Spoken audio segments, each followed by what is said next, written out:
Hey dear listeners, ever felt the chill of a foggy sea at night, where a ghostly ship just appears? No crew stirring, no cries for help, just that haunting silence, hiding tales the ocean won't tell. What if those vanished souls are still out there, whispering? Tonight, let's sail into these mysteries together. Stories so eerie yet soothing, they might just drift you off to sleep. Settle in, breathe deep, and let the waves take over. Beneath rolling waves and endless horizons, the ocean hides its ancient secret ships, lost in silence, stories twisted by time and mystery. Vanished crews whisper of ghostly apparitions, stirring quiet wonder in the dim depths. Let this be your peaceful harbor tonight. Part 1. The Angler's Whisper. Deep in the shadowy Sarasota Sea, the fishing schooner Angler drifted empty in 1873. No crew, no struggle, just a simmering pot and fading footsteps. Fog shrouded the truth as the Lotus found her, sails slack in the mist. What claimed them? Drift with the waves and sleep. Their boots clicked softly against the creaking deck, but they found only what seemed like a snapshot frozen in time. The ship's wheel and place fishing lines tangled and cache supplies left untouched in the cabins below. The logbook remained open on the captain's desk. The last entry spoke of calm seas and promising weather. Most unsettling was the galley, where a pot still simmered over a small flame as if abandoned mid-cookbook. The smell of salt, fish and forgotten meals hung in the air, a silent echo of human presence. Now vanished, the only other indication of life were the faint marks in the dust. On the deck, as if hurried, footsteps had once passed through but disappeared without a trace. Mariners speculated in these. Did a sudden storm or mysterious sea creature force the crew to abandon state? Did mutiny or other dark human conflicts play a role? Or had the angler met some spectral judgment at the hands of the sea itself? Despite intense searches around the area, no bodies or signs of the crew were ever recovered.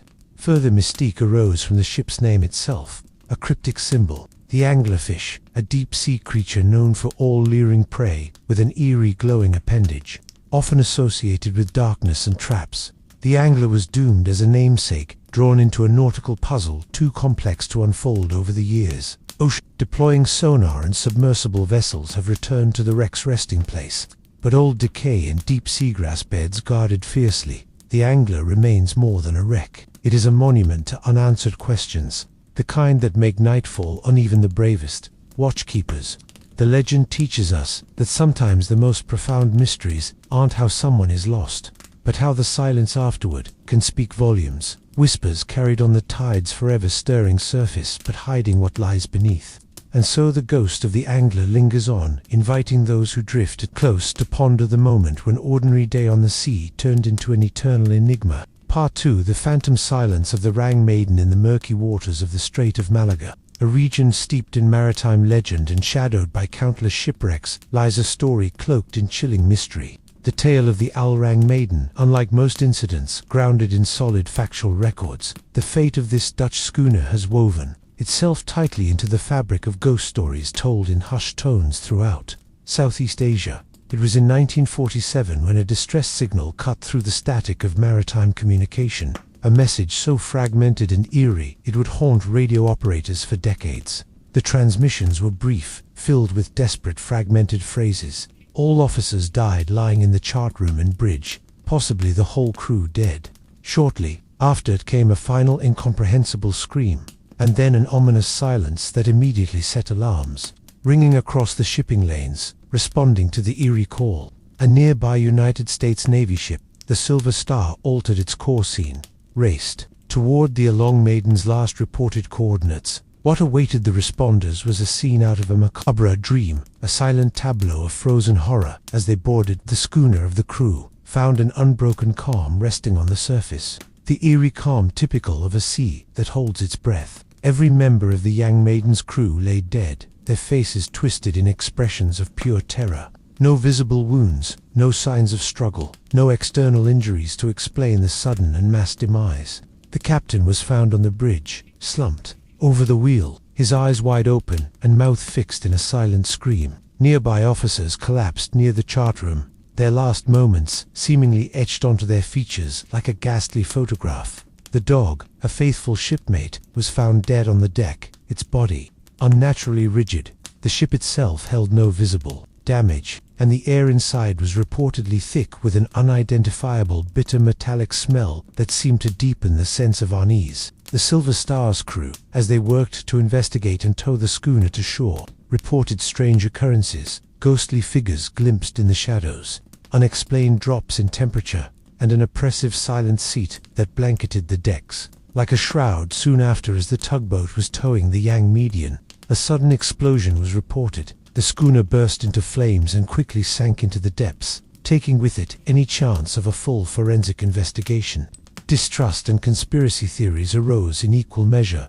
Was the crew poisoned by some noxious gas held in secret? Cargo had an experimental weapon or chemical spill caused instant and fatal effects. Some whispered darker supernatural explanations. The stretch of water where the tragedy unfolded is notorious for legends of curses. Place it upon ships that dared to trespass into forbidden marine territories. Others sensed the presence of vengeful spirits, angered by unspoken transgressions at sea. The truth remains locked beneath the waves. The silent ocean keeps its secrets carefully guarded. The story of the Yang Maiden has lived on, growing more mysterious with every retelling, sometimes fact, sometimes fiction, but always invoking that same disputing question. What force could snuff out an entire ship's company without a single sound or struggle? As the night deepens over the restless seas, the ghostly zealance of the Long Maiden lingers like a warning whispered on windblown waters, leaving those who hear it to wonder about the unseen perils that still roam beneath the waves. Part 3. The haunting of the SS Beamer. Far above the icy Arctic Circle, where the frigid northern winds carve through endless expanses of ice and snow, there drifted a spectral vessel that would come to embody one of the most baffling maritime mysteries ever documented. This was the SS Beamer, a steel cargo ship built in 1914, originally serving the Hudson's Bay Company for decades. The Bayou braved the treacherous polar waters, shuttling furs and supplies between isolated outposts, a working ship carved from iron and navigating some of the planet's most inhospitable conditions. Yet it was not the Beamer's voyages or cargo that cemented its legend, but the strange fate that followed when it was abandoned and refused to die, a ghost ship that would haunt the Arctic seas for nearly 40 years. The story begins in October of 1931, a year steeped in hardship in the Canadian North. After delivering a shipment to the village of Barrow in Alaska, the Beamer was caught in an early ruthless ice freeze near the Alaskan coast. The advancing ice held the ship fast in its frigid grasp, immobilizing it beyond the reach of its engines and sails. The crew, numbering around 22 men, faced a bleak choice with the ice thickening and provisions limited. The captain ordered an evacuation, leaving the ship to the mercy of the ice, their safety paramount. What set the Bashimo apart from countless other ice-side vessels was what happened. After the crew's evacuation, for months, the ship was left frozen in sheets of ice, expected to be crushed or sunk beneath the Arctic waves. But then, inexplicably, she broke loose from the ice's grip and vanished into the fog of the northern seas. This was the birth of a ghost ship legend for nearly 4 decades. The Bashima was sighted repeatedly by hunters, explorers, trappers, and shipping crews, all reporting a skeletal silhouette gliding through the mist, sometimes perceptible only as a faint outline or a shadow against the horizon. She appeared abandoned, but remarkably intact. Like a phantom echo of industry lost to the ice, she drifted on untethered and unclaimed sightings, spread from the icy straits near Point Barrow to the remote islands scattered across the Beaufort Sea. Some reported seeing the Bashimo caught in a web of broken icebergs, her rusted frame creaking as the Arctic winds howled over her decks. Others described her with sails hoisted, tattered, but defiantly raised, as if she was still chasing the horizon, still clinging to life. She once knew the mystery deepened in 1969, when a trio of hunters aboard a small schooner finally found the Bashimo trapped amid the ice floes near Fekist of Alaska.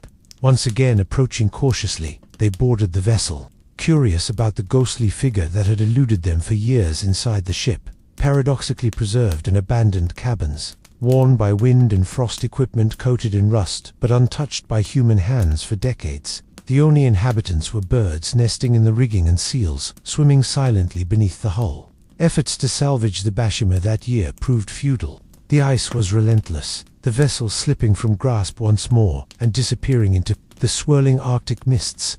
After that final encounter, no successful recovery was ever made, and the sashimi faded into maritime legend, declared lost, but never truly gone.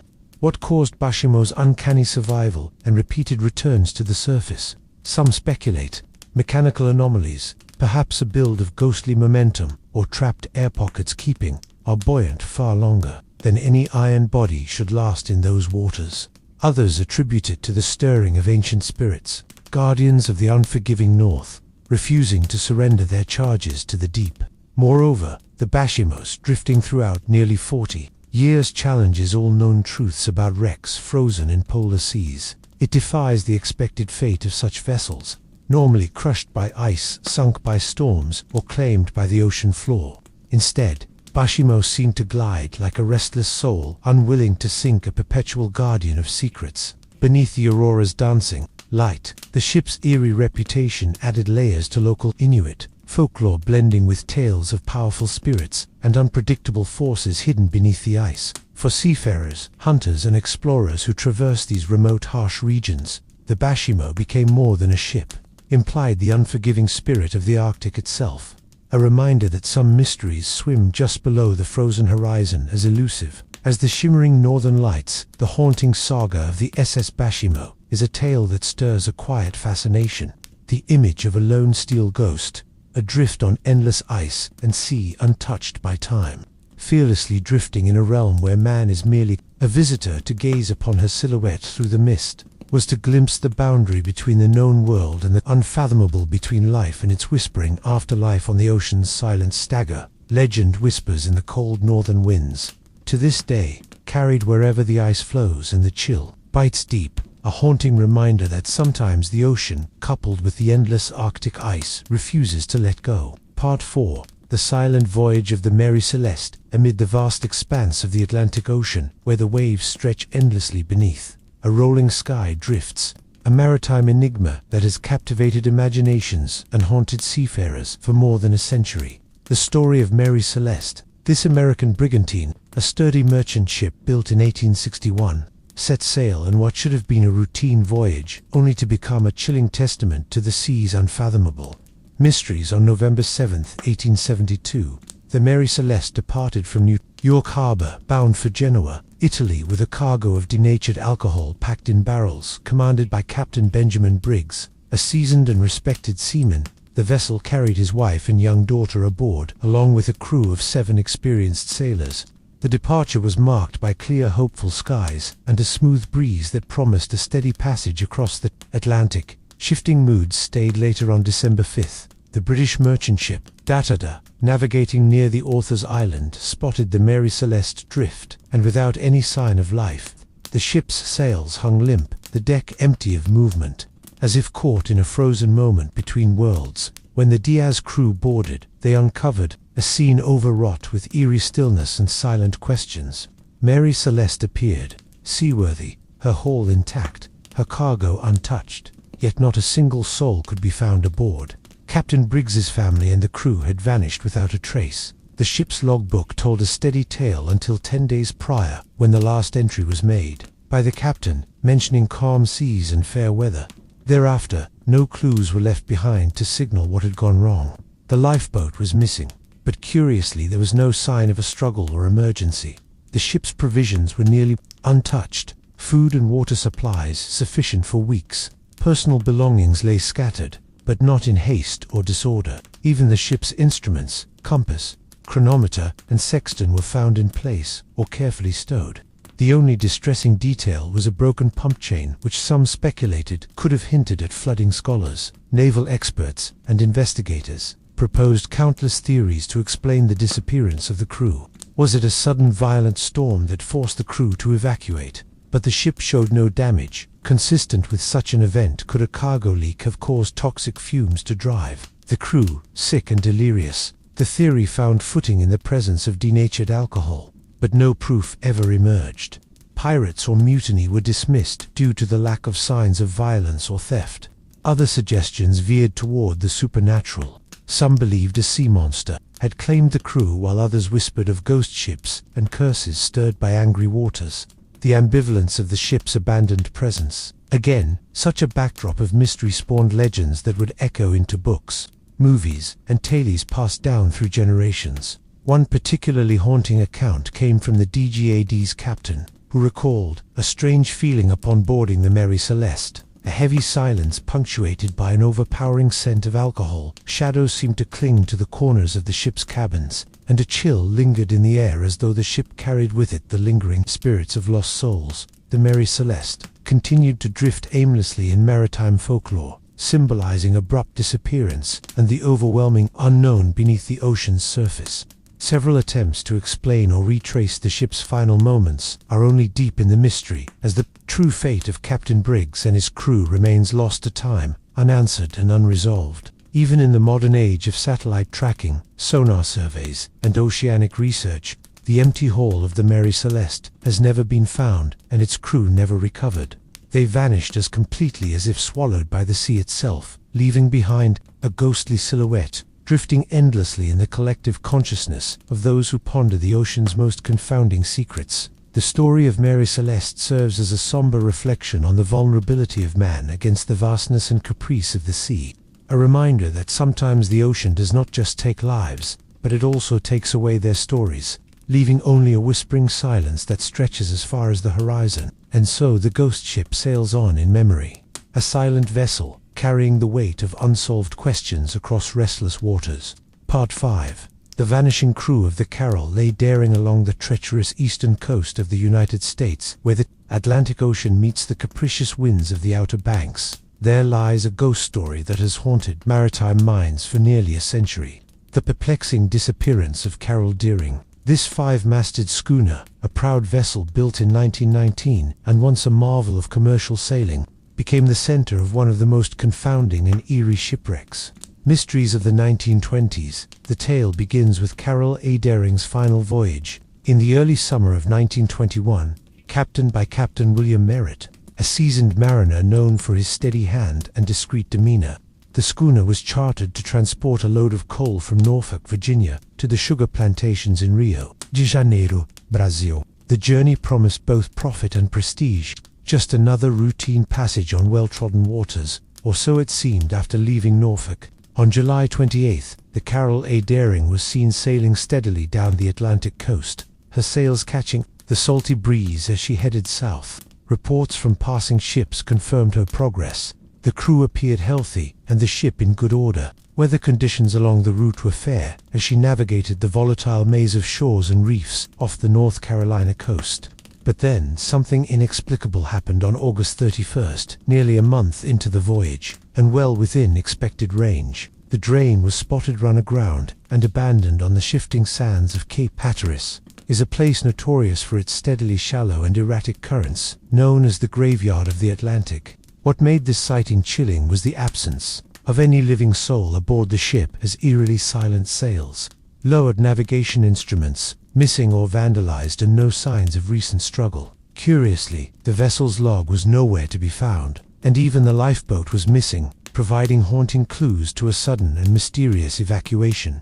The ship's wheel was smashed, hinting at a violent or hurried departure, or perhaps an act of frustration or panic. The cabins showed signs of disarray, with personal effects scattered as if thrown about, yet no blood or physical evidence of harm. Even stranger was the discovery of navigational charts, left behind, some marked with puzzling and indecipherable annotations.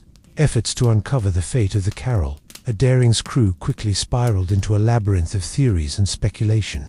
Investigators scoured coastal towns, reaching out to shipping companies, fishermen, and dock workers, but none could shed definitive light on the circumstances. No survivors were ever found, no drowning victims or confirmed sightings of the missing men on shore. The mystery deepened as rumors swirled that the schooner might have been linked to smuggling or espionage during the turbulent post-World War I period. Adding to the enigma was the timing coinciding with the height of the Rumrow era, when Prohibition transformed the Atlantic seaboard into a clandestine battleground for clandestine alcohol smugglers. Some maritime historians suggest that the DSing may have been abandoned to escape law enforcement or to hide illicit activities, but no evidence ever fully confirmed these suspicions. Other theories lean toward the supernatural, a spectral abduction by the sea itself, or a cursed vessel doomed by ill fate. The haunting aura around the ship's name, lending itself to myth-making, the daring became a symbol of the ocean's unpredictable mercies and hidden terrors, where a thriving crew could vanish into thin air while their ship remained a silent sentinel upon the sands. In the decades that followed, the caroling transformed from a mere shipwreck into a legend woven tightly into the folklore of North Carolina's coast. Maritime museums house artifacts attributed to the schooner, and local storytellers perpetuate the narrative of the ghostly crew vanishing without a trace, fueling the imaginations of seafarers and landlubbers alike. Modern investigations, using wreck analysis, historical archives and oceanographic studies, have attempted to offer some rational explanations ranging from piracy, hurricanes, or even mutiny. But none satisfyingly resolved the puzzle. The ship's final resting place itself remains elusive due to shifting sands and coastal erosion, swallowing evidence as surely as it did the crew. The disappearance of Carol, a daring, reminds us that even in an age of maps, compasses, and growing maritime knowledge, the ocean retains its capacity to mystify and unsettle. Harboring secrets beyond human grasp, it whispers across fog shores and restless tides, beckoning those who dared to ponder the moment when a sturdy schooner met an unfathomable fate and a crew was claimed by silence, vanishing forever into the tangled currents of history and legend. Part 6. The vanishing of the MV Joy, the ghost ship, adrift in the South Pacific. In the vast sun-drenched expanses of the South Pacific Ocean, where waves roll endlessly beneath broad skies, a mystery is haunting as the deep sea itself unfolded in 1955. A tale woven into maritime folklore around the world. This is the story of the MV Joyita, a passenger and cargo vessel that vanished without trace and then returned as an eerie ghost ship carrying silence on the ocean breeze and puzzles in its wake. Built in 1931 in New Zealand, the MV Joyita was a luxury vessel, part yacht, part freighter, crafted to serve the remote island communities scattered across the Pacific. She was notable for her sleek design and twin engines, intended to carry passengers and goods through coral-filled waters far from any bustling ports or routes, covering hundreds of miles of ocean, linking scattered islands where life was slow and rhythms were set by tides and trade winds. In October 1955, De Joya left the island of Samoa on a routine mission on board 25 souls, crew and passengers alike, all bound for the Tokolai Islands nearly 600 meters away. The ship was loaded with cargo as usual, supplies for the islanders, along with a fishing company's catch, and a few vehicles. Among those aboard were women and children, a family hoping to visit relatives, plus a doctor and several local traders. Weeks passed with no word, and when the Joya failed to appear within the expected time frame, concern grew, and a search was launched, scouring the vast stretches of water where she might have drifted. Then, on November 10th, a week after her scheduled arrival, the ship was finally found, but in the most unsettling condition imaginable. The Joya was adrift, floating about 600 meters off the coast of Fiji, a ghostly silhouette haunting the open sea. Approaching vessels found her eerily intact, but with no sign of life.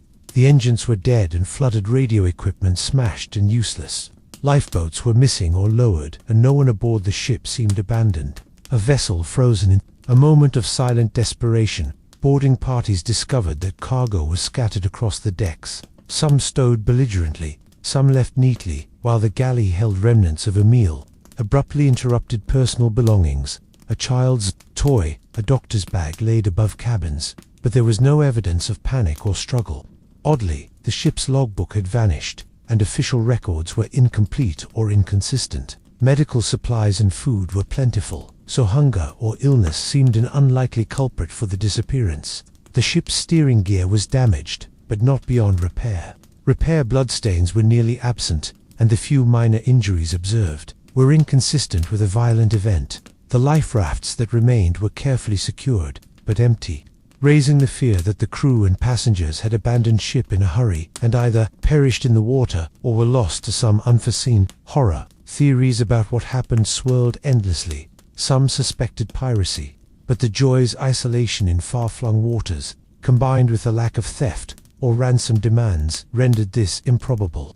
Convincing evidence of mutiny or foul play never appeared. Others turned to mechanical failure, with engines flooded in radios, Broken, the vessel had become helpless in the vast ocean. But what caused the crew to depart into rough open water was never clear. Then there were whispers of supernatural forces at work, a curse cast by ancient island law, or a vengeful spirit angered by trespasses. Local traditions spoke of sea gods and the wrath of the ocean, a realm where human laws do not apply. Some recounted strange lights seen near the ship in the nights before her disappearance, ethereal glimmers dancing just beyond horizon, as if the sea itself was warning or calling in the months and years. The following researchers have put forth many suggestions. Some hypothesized a sudden rogue wave, a towering wall of water that struck the ship, causing damage and chaos in moments, forcing an evacuation. Others proposed that carbon monoxide poisoning from a defective fuel system or faulty engine exhaust might have incapacitated the crew, silently leaving the ship to drift alone. Notably, the Joy's uniqueness lies in its resilience. Amid disaster, the vessel was sturdy and seaworthy, built to brave these waters, yet succumbed to a fate both tragic and mysterious. The ship's eventual sinking remains undocumented, as she vanished again into the ocean's vastness, leaving behind only fragments of history and salvage reports and whispered sailors' tales. The true fate of those aboard, the passenger mother clutching her child, the tradesmen with their goods, the quiet doctor, remains a haunting enigma. Swallowed whole by the merciless and indifferent sea, the Joy drifts forever as more than a shipwreck. It is a floating riddle, a testament to the unpredictability of the ocean's moods, and a reminder that even the most prepared vessels can be swallowed by mystery for those who study the ocean's darkest secrets. The MV Joyita is a somber lesson. In silence and loss, it lurks in the collective memory as a ghost ship, bearing untold stories of sudden catastrophe, vanishing lives, and the unfathomable depths of the South Pacific, where no human presence goes unnoticed for long. Yet endings are all too often left unwritten on the open water's vast canvas.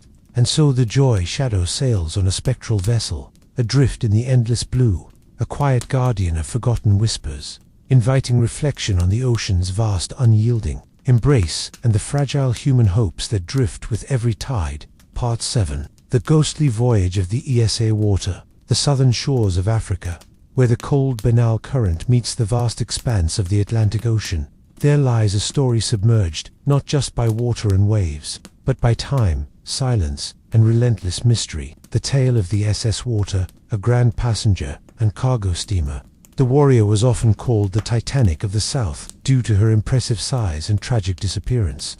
Yet unlike the Titanic, the West's fate remains one of the great unsolved maritime enigmas of the early 20th century. Launched in 1908 and built in Belfast, the Water was designed for long-distance dance voyages between the United Kingdom, South Africa, and Australia, part of a fleet that carried hopeful immigrants, wealthy travelers, and essential goods over treacherous seas. Her appointments were luxurious, reported to rival those of the most opulent ocean liners of her day. She boasted a sleek silhouette, twin funnels, and cutting-edge engineering that marked her as a flagship of maritime ambition. The journey that cloaked the water and enduring mystery began in July 1909. She departed from Durban, South Africa, bound for Cape Town, carrying approximately 211 souls aboard, passengers and crew alike. Among them were businessmen, families, gold prospectors, and those returning to Europe. The weather, as she set course, was fair skies, clear, and waves seemingly manageable for a ship built to be brave. Far rougher oceans, however, as the war steamed along the southern African coastline. The seas grew tumultuous, winds intensified, and a violent storm brewed unexpectedly in the notoriously perilous Amorous Current region, a meeting place of warm and cold waters, known for fierce and unpredictable weather that has swallowed many a vessel whole. Contact with the water was quickly lost. No distress signals reaching shore, no last messages or cries for help. Giant ship vanished. The British and South African authorities launched an extensive search campaign, deploying ships and aircraft to scour thousands of square miles of ocean and coastline, yet no definitive trace of the vessel was found.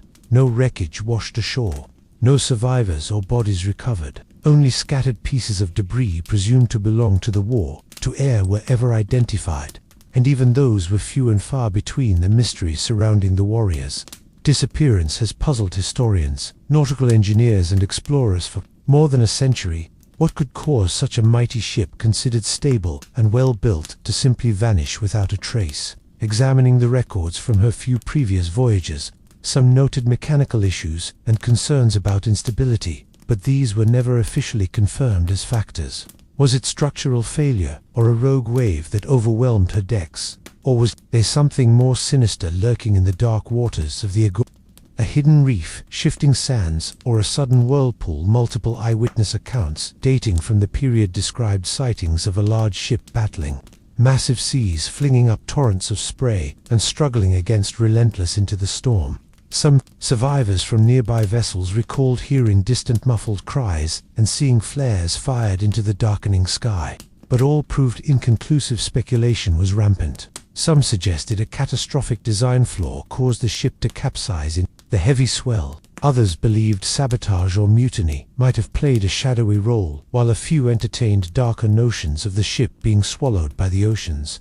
Vengeful spirits, or cursed by an ancient wrong folklore from South Africa's coastal communities, spun additional layers of ghost story. A spectral ship doomed to wander the waves until justice for the lost souls could be met, to lack of a confirmed wreck or tangible evidence only fueled the warrior's mythos. Over the following decades, divers and marine archaeologists mounted expeditions, employing the latest underwater technology to scour the underwater canyons and reefs off the South African coast. Although some debris fields consistent with shipwrecks have been found, nothing definitively identified as the warrior has ever surfaced. The ship's exact resting place remains a secret, locked beneath the shifting sands, hidden by currents and darkness beyond the technical investigations. The story of the water endures as a poetic meditation on the sea's power to erase human endeavors. It is a reminder that even the largest and most confident constructs of man are at mercy of nature's fickle temperament. The ship's disappearance unsettled maritime regulations and prompted improvements in oceanic safety protocols. Yet its mystery lingers, a quiet, haunting echo whispered into the wind by sailors braving the same treacherous waters. Today, the legacy of the SS Water is woven into the fabric of maritime lore as a symbol not only of loss, but of the unknowable depths of the ocean's embrace. It challenges our assumptions of control and fuels the eternal fascination with the sea's ability to archive secrets that demand patient respect and humility from all who venture beyond land. And so the water sails eternally in memory, her grand silhouette forever etched against stormy horizons and the dark tapestry of night, a ghostly reminder of those countless ships swallowed by the ocean, carrying with them the souls and stories of vanished crews, drifting forever in limbo between here and the deep. Part 8, the whispering wreck of the S. Georgiana. In the shadowed waters of Charleston Harbor, where the tides have longer that of history and the whispers of forgotten lives, rests the spectral tale of the SS Georgiana, a Confederate blockade runner whose story blends the harsh realities of war with an enduring shroud of mystery and legend. It is a story not merely of sinking and loss, but of haunting echoes that have rippled across centuries, inviting those who listened closely to the quiet voices beneath the tranquil surface. Built in 1863 in Belfast, Ireland, the Georgiana was a sleek, swift steamer designed expressly to break through the Union's naval blockades during the American Civil War. Her dark hull was coated with pitch, and her engines, primed for speed, a vital lifeline to her south, desperate for supplies laden with rifle powder, medicines, ammunition, and other critical goods. She slipped away from British ports, slicing through Atlantic waves with a captain and crew committed to slipping past the iron grip of the Federals. On March 19, 1863, beneath a sky mottled with churning clouds and sharp gusts, the Georgiana attempted her perilous entry into Charleston, weaving through the fortified shores and the watchful eyes of Union blockaders. But fate was both cool and swift. Near Thief, or Mightable barrier of Fort Moultrie, she was spotted by the Union cruiser USS Wissahickon, whose guns roared to life, sending thunder crashing upon the waters. The Georgiana's captain pushed the engines hard, yet a well-armed shell struck near the engine room, blasting steam and fire across the decks in the chaos that followed. The Georgiana listed heavily, her timbers groaning as the sea claimed her. She settled not far from shore, her bow broken and her stern rising, definitely above the waves, before succumbing beneath the murky depths. Over the years, diver expeditions have uncovered the remains of the wreck's twisted iron struts, scattered cannons, and the relics of cargo lost to the sea. Yet it's not only the physical remnants that have forged Georgiana's legend. Local fishermen and sailors speak in harsh tones about strange phenomena around the wreck's resting place. Some tell of eerie distant sounds, resembling muffled gunfire, and the soft clinking of chains echoing underwater at twilight, long after the last light has faded from the sky.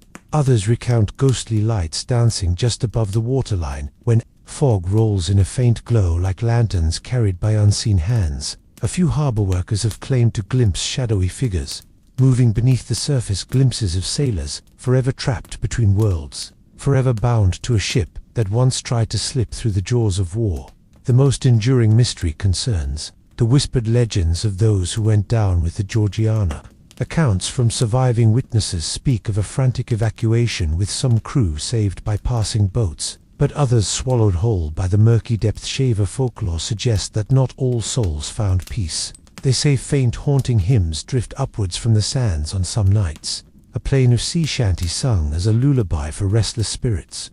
Historically, the Georgiana was believed destroyed beyond recognition, lost to the ocean and time, yet decades later, controversy arose when another wreck nearby was initially mistaken for the Georgiana. Later surveys clarified that this was likely the blockade run of Flora, further fueling intrigue over whether Georgiana's true remains had been fully identified or if hidden fragments still lie undiscovered. Veiled beneath layers of silt and salt, the site rests in a liminal space where history, memory, and the supernatural intertwine, attracting historians, treasure hunters, and those drawn by an inexplicable pull towards the ocean's secrets. Some researchers have suggested that silk movements and strong currents might occasionally expose and conceal parts of the rescue, like a restless ocean breathing life back into the past and shifting fleeting glimpses. The wreck story became encrusted with symbolism as a metaphor for the tragedy of conflict, the endurance of hope amidst ruin, and the inexorable passage of time that claims all things. The Georgian legend invites reflection on the fragility of humans, dreams set against the vast indifference of the sea. It reminds us that beneath calm waters can lie tempests of sorrow, courage, and unresolved echoes. And so the whispering wreck of the SS Georgiana endures, lying in wait beneath Charleston's gentle waves, a silent messenger from a fractured past. It calls out softly. Tad is willing to listen to a murmured tale of speed and flame, of men who dared to defy fate's grasp, and of the ocean's own timeless watch over the ship's lost but never forgotten part. 9. The mysterious disappearance of the USS Cyclops in the vast blue embrace of the Atlantic Ocean, far beyond ordinary shipping lanes and well-traveled routes, rests one of the most perplexing maritime enigmas of the 20th century, the disappearance of the USS Cyclops. It was a collar ship, a massive vessel purpose-built to carry coal and unsung, but essential workhorse of the United States Navy during World War I, and yet its legacy is not one of valor or combat heroics, but of silence, vanishing without a single distress call and leaving behind an ocean-sized mystery that still confounds investigators, historians, and maritime enthusiasts alike. Launched in 1910, the Cyclops was part of the Navy's Naval Auxiliary Force, designed to ensure the fleet, steam-powered vessels, could be sustained on long voyages by firing coal wherever warships ventured.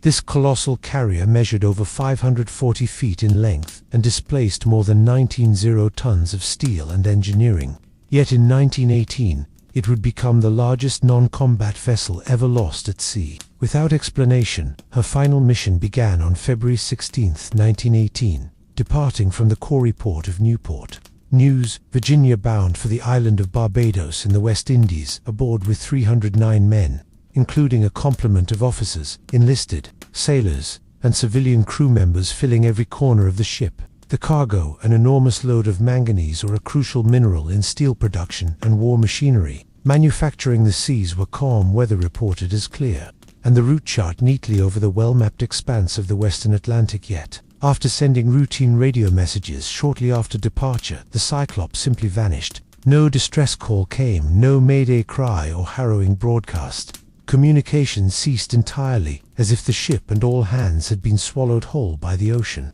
The United States Navy launched an extensive search operation, dispatching multiple vessels and aircraft to scour hundreds of square miles along the ship's projected course. The scope of the search was unprecedented for a non-combatant vessel. After all, in wartime, every ship was vital. Yet, despite weeks of effort, not a single fragment of wreckage, floating debris, or survivor was ever found.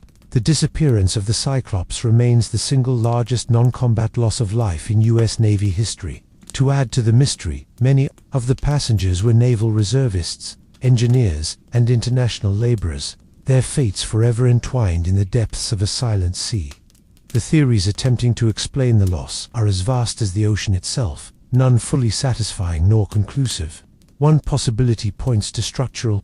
The failure ship was known to have been overloaded with manganese, a particularly dense cargo that may have compromised stability. Critics argue the Cyclops, heavily laden, might have succumbed to the pressure of monstrous storms that occasionally birthed themselves in the Atlantic's tempestuous heart, sinking rapidly and stealthily before any assistance could be summoned. Others have speculated about the enemy action world. I saw German U-boat prowling the Atlantic, laying traps and sinking dozens of Allied vessels.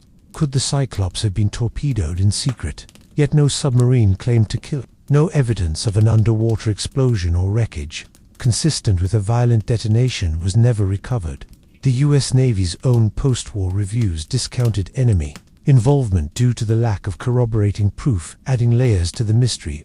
Puzzling accounts surrounding the ship's last known communication to some messages hinted at an unusual curse or unexplained troubles on board. A dialogue between officers about mechanical problems, and even reports of strange behavior among the crew before the final voyage. Rumors suggested tension and even mutiny brewing beneath the steel deck, though these remain inconclusive shadows. In the broader story, the very route to Cyclops sailed through the infamous Bermuda Triangle area fuels the more fantastical speculation. This stretch of Atlantic cloaked in swirling fog, unpredictable currents, and sudden storms has a long history of disappearances. Legends hold that supernatural forces, magnetic anomalies, or even portals to other realms lurk beneath these water sentinel vessels, and a timeless web of vanishing maritime.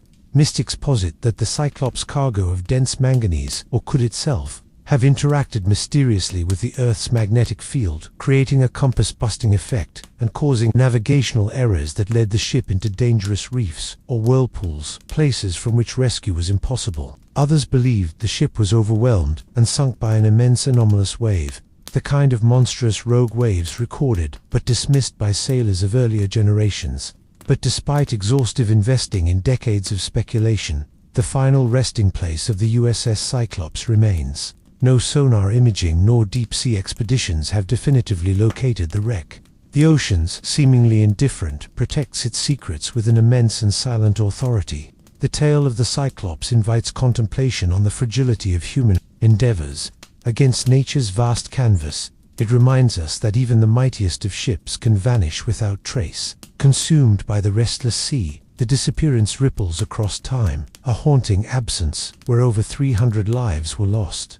A ghostly monument to those swallowed by the deep abyss. Echoes of the Cyclops drift through naval lore, inspiring books, documentaries, and memorials honoring the men who vanished. Their stories, carried on the waves of remembrance, encourage respect for the ocean's eternal power and mystery. And so the USS Cyclops rests somewhere beneath the Atlantic's enigmatic depths, a silent sentinel lost to time. Her disappearance as profound and unknowable as the sea itself, forever invites minds to ponder lost haunting unknown that stretches beyond the horizon. Part 10. The enigmatic voyage of the Semolina in the twilight fog that often blankets the North Atlantic, where cold currents swirl and restless waves tell their own stories. There lies a quieter, lesser-known chapter of maritime mystery, the fate of the SS Nola.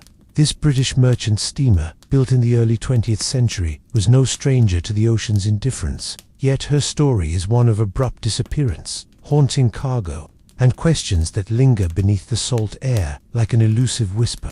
The Mant was not a grand ocean liner, nor a white-gloved luxury cruiser, but a hard-working ship steel-hauled and built for the treacherous transatlantic crossings of the First World War era. She fixed goods vital to the Allied war effort, weaving through submarine-infested waters, embracing the unpredictable moods of a sea that had grown perilous with the shadow of conflict. On August 10, 1917, the Manola departed from London, bound for New York City. Chicago hold was heavy with unusual and valuable freight steel machinery parts and a large shipment of precious chemicals, including benzol, a volatile substance used in munitions manufacturing. The crew numbered 57 men, a blend of seasoned sailors and eager newcomers, each aware of the risks posed not only by the sea, but by hostile U-boat prowling beneath, the waves battling the typical fog and chill early. August to Manila made steady progress across the ocean, keeping a cautious course in convoy with other merchant vessels. Communications were limited. Radio silence was standard to prevent detection by enemy submarines. Captains relied on lookouts and skillful nations, trusting the ship's steel hull and their horned instincts against an unseen underwater menace. But on the morning of August 25th, tragedy struck with a suddenness that startled even the most experienced seamen without warning. A torpedo launched from a German U-boat smashed into the Manola's port side, detonating amidships. The violent blast tore through the hull, igniting the bezel cargo and triggering a fierce inferno that rapidly engulfed the ship. Flames licked the swollen smoke blackened sky while the Atlantic swallowed the screams in chaos. That crew's frantic efforts to abandon ship were met with crushing waves and thick smoke. Lifeboats were lowered, but many were lost in the confusion, destroyed by spreading fire or tossed overboard by the unforgiving sea. Yet remarkably, despite the devastation and the rapid sinking, the majority of the crew survived, rescued by accompanying patrol boats and nearby ships. Here, one might believe, the tale closed with grim finality, another casualty in the wartime ledger. But the true mystery of Manola's voyage unfolded after the fire was extinguished and salvaged. Crews approached her now sunken wreck for months after the attack. Divers and investigators returned to the site, retracing the remnants of metal plates and scattered debris. What puzzled them were the eerie conditions around the wreck. The bent cargo, they noted, had not simply vanished into destruction, but lingered in an unstable, volatile state. Beneath the water, reports came strange chemical residues on boats. Nearby, an acrid odor hanging in the air and instruments acting erratically, as if the wreck emitted some unseen energy more unsettling.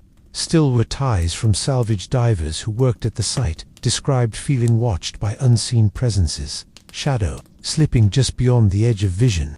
Some recounted inexplicable chills deep in the cold water, accompanied by an oppressive sense of dread. Equipment sometimes malfunctioned without cause. Radios crackled with phantom voices, and one diver claimed to have glimpsed the ghostly outline of a figure in old-fashioned sailor's garb drifting past. The whole local fishermen added their own layer to the Mana's legacy, speaking of nets snagged mysteriously near the wreck, strange lights beneath waves on moonless nights, and an unsettled sea that grew strangely silent. When passing over her resting place, whispers spread through coastal towns of spirits unable to find peace, bound forever to a sunken vessel marked by fire and death. Adding to the enigma are conflicting records surrounding the exact location of the Manola sinking.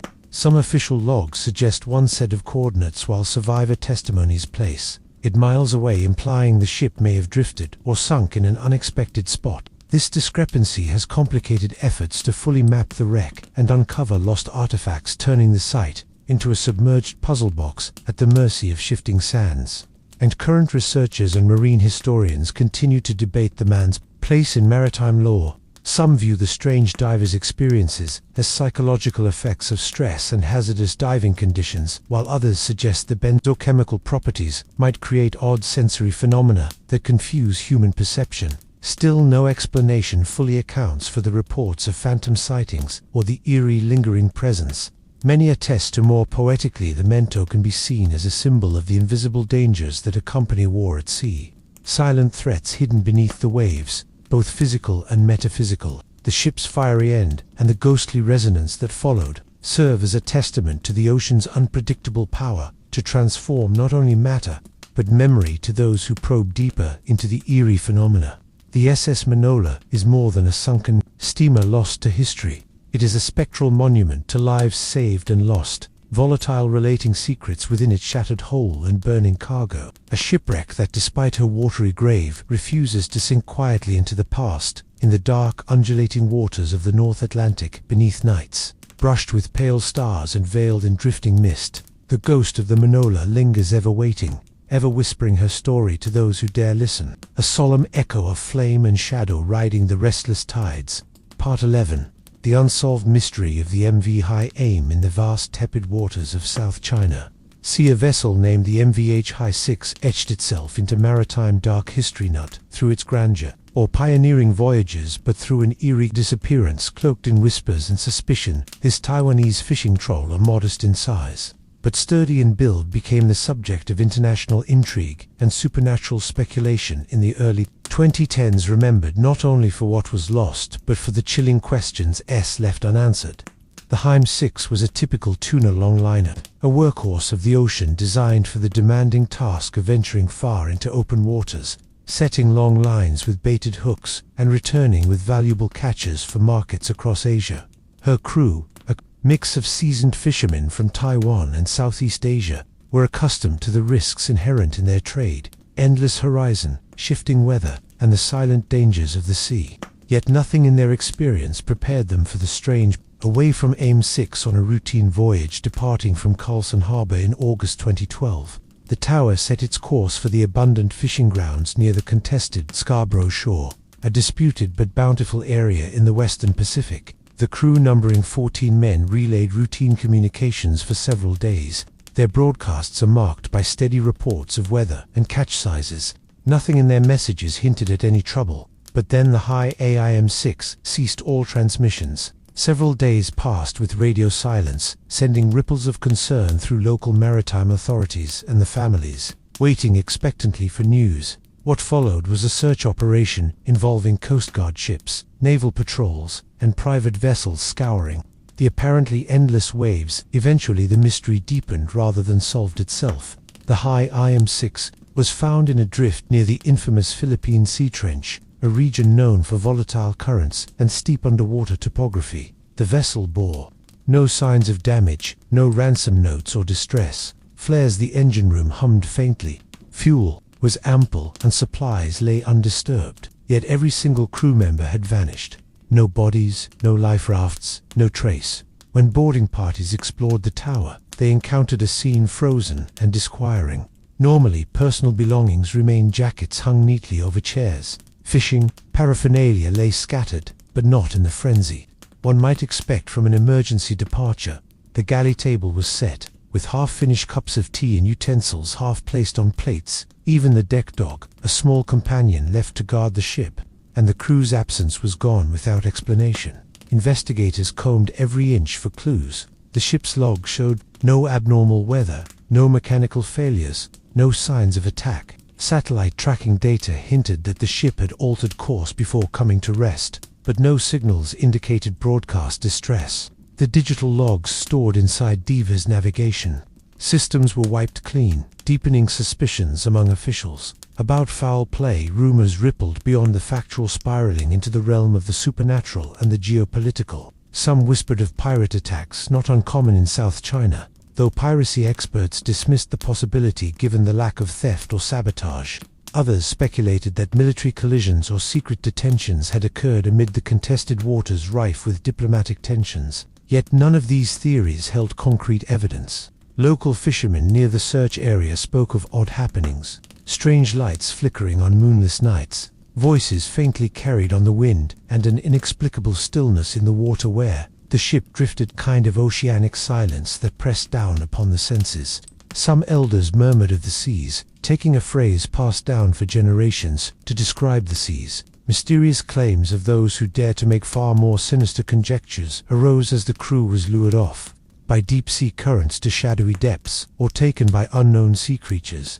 Accounts that sound implausible yet persist in maritime laws invoke ties of ghost ships, vessels claimed by vengeful spirits or cursed by ancient nautical gods, displeased by human trespass. International media outlets seized upon the story, their headlines painting a ghostly vessel drifting aimlessly in one of the world's busiest nautical crossroads, stirring unease among the maritime community. The disappearance drew attention not only for its mystique, but for the geopolitical friction surrounding the Scarborough shore, where territorial disputes have long added danger both above and below water. Over time, naval forces incorporated the High AIM 6's disappearance into their risk assessments. emphasizing the unpredictable nature of both human and environmental factors in the region. Yet, despite rounds of surveillance, satellite imagery, and underwater scans, the fate of the missing crew remains an oceanic enigma. The disappearance of the MV Shipwrecks serves as a somber reminder of the ocean's enduring power to swallow stories without notice or explanation. It illustrates the fragile balance between human endeavor and nature's vast domain, a balance quickly upset by a moment, a vanished voice, or a ship left to drift in the vast blue. For those who study maritime mysteries, the Shipwrecks remains a chilling vignette of lost suspicion and the sea's boundless capacity to keep secrets. It's a ghostly trail haunting the South China Sea. It asks the quiet question of all who watch the waves: what unseen depths hold the vanished, and how many ships might their watery kingdom still claim without a trace? Part 12. The unfathomable fate of the SS Proteus. Across the vast scorching expanse of the Sarasota Sea, an enigmatic stretch of the North Atlantic, infamous for its calm waters and entangling mats of seaweed, there drifts a story that chills even the most hardened maritime historians. The baffling disappearance of the SS Proteus, launched in 1912. This modest cargo ship was a workhorse of the early 20th century, a sturdy steel vessel tasked with hauling precious cargo amidst the rising tides of global trade. But it was in 1923 that the Proteus vanished without warning, leaving behind nothing but unanswered questions and avoiding the eerie silence that has echoed throughout the decades. The Proteus was no luxury liner nor famed exploration vessel. Her purpose was clear and simple to navigate: the merciless Atlantic routes, transporting crucial ore for aluminum production from South America to the ports of the United States. Her crew was a small but experienced group of 30 men, seasoned sailors who knew the Atlantic's temperamental moods better than most. Their journey from Georgetown, British Guiana, up to New York was routinely completed dozens of times. But in November 1923, when the Proteus departed with her latest cargo, Summit Jinx expelled, unfolded as she traversed the notorious Sarasota Sea, a region long feared for the dense mats of sargassum seaweed that could trap unwary ships. The vessel sent one last radio message, a brief cryptic report mentioning slightly sluggish engine performance and unexpected seaweed accumulation round the propellers. After this tour broadcast, all contact sea search efforts were swiftly mounted once the chaos failed to arrive. Despite scrutiny, no debris, no distress signals, no bodies were ever found. A modern search might rely on satellites and sonar, but in the early 1920s, the vastness of the ocean rendered such technology decades away. The Proteus had simply dissolved into the oceanic expanse, as if swallowed whole, leaving only ripples in the water and speculations. In the minds of those left behind over time, multiple ships reported sightings in or near the Sarasota Sea of a strange ghostly outline resembling a steel vessel, her silhouette half submerged amidst thick veils of algae and kelp. Mariners spoke, a faint haunting light flickering along the supposed deck lines, flickers that vanished as swiftly as they appeared. Some claimed to hear an eerie creaking, like the slow growth of timbers under strain. Though no living soul was aboard, the mysterious vanishing of the Proteus raised unsettling parallels with other maritime lore about ships trapped and devoured by the Sarasota Sea's peculiar ecosystem. Could the dense mats of floating algae entangle a vessel so completely as to disable her engines, irreparably stranding her indefinitely in the heart of the Atlantic? Several contemporary reports reckoned that once mired in the endless greenery, crews might be doomed to starvation or disappearance, swallowed not by stormy waters but by slow suffocation and despair. Yet deeper and stranger theories emerged over the years. Some posited that the Proteus was claimed by a yet-to-be-catalogued oceanic phenomenon, vast floating seaweed islands so dense and widespread they form near impervious barriers, capable of snaring entire vessels and their crews within fatal mazes. Local sailors and fishermen in the Caribbean spoke of these green traps with dread, reciting tales passed down through generations of seafarers who avoided the Sarasota or perished in its grasp. Additionally, the ship's name itself, Proteus, named after the ancient Greek sea god of elusive change, sparked ominous musings. This deity was said to shift form to avoid capture, symbolizing the unknowable and the mutability of the sea. The ship's disappearance was seen by some poetic minds as more than chance, a destined vanishing, a maritime metaphor embodied in steel and flesh. A number of speculative hypotheses arose. Some argued that a sudden underwater event, like the unusual release of methane hydrates from the seabed, could have caused an invisible buoyancy-altering cloud to envelop the Proteus, disrupting her navigation and sinking her rapidly. Such gases, rising silently from the ocean floor, could reduce water density so profoundly that a ship might lose stability and find her, without warning, leaving no wreckage at the surface. Other theories suggested clandestine wartime activities, resonating into the post-World War I era, that the Proteus unwittingly crossed paths with secret military tests or submerged explosive trials in the Atlantic, leading to her sudden obliteration. In denied zones, no official records confirm such events, but supposition fills in the silence. Maritime archaeologists have periodically scoured regions once believed to be near the Proteus' last course. While some debris fields were discovered, none have been definitively linked to the vessel. What makes the mystery enduring is that the ship simply vanished in a reputedly calm sector far from the violence of storms or reefs common in other wreck scenarios. In addition to the official search, crews, numerous private expeditions and maritime mystery enthusiasts turn their gaze toward the Sarasota Sea's perplexing enigma. Their stories often blend fact and folklore, colliding modern technology with age-old superstition. Advanced sonar mapping occasionally reveals unusual underwater formations and sarcasm conglomerations, which may lend credence to the idea that the Sargasso is more than just a patch of floating algae. It's a labyrinth, maritime graveyard shifting, and alive. Psychologists and oceanographers alike have noted that the seaweed's capacity to mute sound and absorb electromagnetic skulls might also explain the absence of distress calls and echoed wreckage. Even modern attempts to locate the wreckage sections could be impeded by these natural acoustic barriers. This silent zone fosters an almost otherworldly atmosphere, an oceanic Bermuda Triangle, born not of supernatural forces, but of natural phenomena compounding in secrecy. The enduring magnetism of the Proteus story lies in its unresolved nature. A steel ship swallowed by green abyss, her crew lost to warning silence, her fatal paradox of the calmest waters fostering one of the deadliest traps in poeticums. The Proteus reminds us that the ocean's mysteries are not always born of storm and fury, but can lie in stillness and creeping webs in the slow and inexorable embrace of the seas, hidden gardens for those who contemplate the ocean's dark majesty. The SS Proteus is a ghost, not of fire or collision, but of silence, a haunting echo from the heart of the Sarasota, where the waves fall quiet and the seaweed whispers ancient secrets to the drifting tides. And so long after her final broadcast faded into static, Proteus remains an eternal riddle on the restless ocean, an emblem of the sea's capacity to conceal, to transform, and to claim what man dares to leave behind in the boundless blue. Part 13.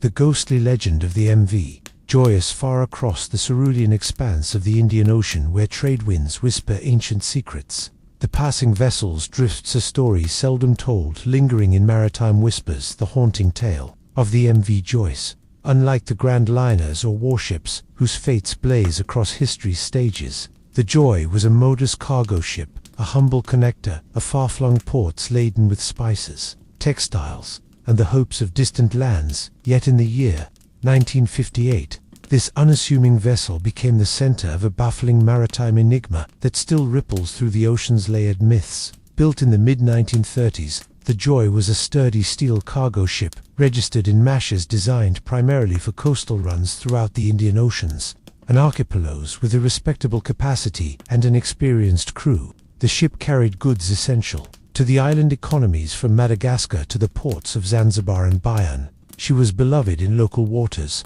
familiar to generations of sailors who trusted her steady decks and reliable engines in a sea known for sudden tempests and mural moods. Her final voyage began under capricious skies in late February of 1958, laden with a mixed cargo of clothes from Zanzibar and freshly woven cotton bales from Mombasa. The Joyous set course toward Port Louis and Mauritius. The journey was routine, anticipated to take just over a week across calm turquoise waters, guided by the trade winds and celestial maps. Her captain Junglook, Moreau was a seasoned mariner, of French descent, known for his calm demeanor and deep respect for both ship and sea. Yet, as the Joyce ventured deeper into the Indian Ocean, reaching the notorious stretch between the Comoro Islands and Madagascar, a strange and unsettling sequence of events unfolded on the third day into the voyage. Contact with the ship was abruptly severed. No distress signals pierced the radio waves. No flares lit the night sky for days. Search parties sowed the waves, hoping to spot sails against the horizon or catch a drift off debris, but the ocean remained silent. Then, nearly a month later, the Joyous was rediscovered.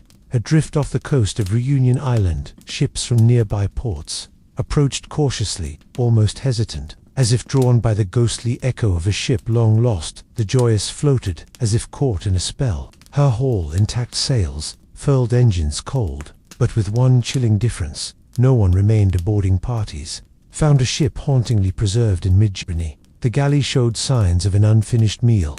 Cups of tea sat with their steam. Long dissipated cabin doors untouched. Belongings neatly stowed, and navigation instruments precisely aligned. Captain Moreau's personal journal lay open on his desk, entries abruptly ending with a cryptic note: "The sea is restless. Something watches beyond the waves." The logbook revealed no hint of mechanical failure, severe weather, or violence. What unsettled these investigators most was the eerie stillness suffusing the ship and the inexplicable absence of the crew. No lifeboats were missing, no signs of forest. It was as though the sailors had simply vanished into thin air, leaving Bend only the cold creak of timbers and the salt-laden breeze. Local fishermen whispered of strange lights seen in the nights before the ship's discovery. Glimmers beneath the water's surface, flickering like lanterns carried by unseen hands. Stories circulated of faint human voices carried on the wind, tangled with the haunting melodies of traditional chants, sung by lost souls. Some suggested the Joy had sailed into a tempered vortex, a kind of maritime Bermuda Triangle that had claimed other vessels now largely forgotten outside island folklore. Scientific inquiries examined natural phenomena that might explain the disappearance of rogue waves and toxic gas releases from underwater. Vendor magnetic anomalies disrupting navigation. Yet none accounted for the absence of debris, lifeboats, or any distress signals. The sinister silence in the ship's intact state puzzled even the most methodical investigators, further deepening the mystery. Subsequent patrols reported fleeting glimpses of a ship matching the Joyce's descriptions at dawn's first light, sometimes shrouded in evening mist. Approaches found only empty decks, and the faintest echo of footsteps, long since faded at these sightings, became endless haunting notes in the ballads sung by regional sailors. A spectral monument to the inexplicable. Maritime historians speculated on hidden cargo, perhaps contraband or diplomatic secrets that might have implicated the crew in dangerous liaison, prompting covert detentions or disappearances. How no evidence ever emerged to confirm such claims. Instead, the ship's eerie fate settled into the collective consciousness as a symbol of the ocean's inscrutable power, a reminder that some voyages may never reach their intended harbor. Instead, by mystery and the quiet depths, the haunting saga of the MV Joyous continues to drift through the Indian Ocean's vastness, carried in the memories of those who dared to cross its mural waters. It serves as a somber reflection on isolation and loss, a testament to the sea's capacity to absorb stories and sail them silently into the vast unknown. The ghost ship's legacy ripples quietly in island taverns and coastal villages, where elders recount the tale to younger generations beneath star-studded skies and the soft lapping of waves. Joy stands as an eternal enigma, a vessel abandoned by time, forever floating between reality and legend, awaiting the moment when her crew's fate might finally be whispered back to the surface. And so the Joyous drifts on in shadow and sea spray, the spectral voyager embodying the ocean silent. Watch a haunting riddle that commands respect, curiosity, and the quiet wonder found only in the most profound offs of maritime mystery. Part 14.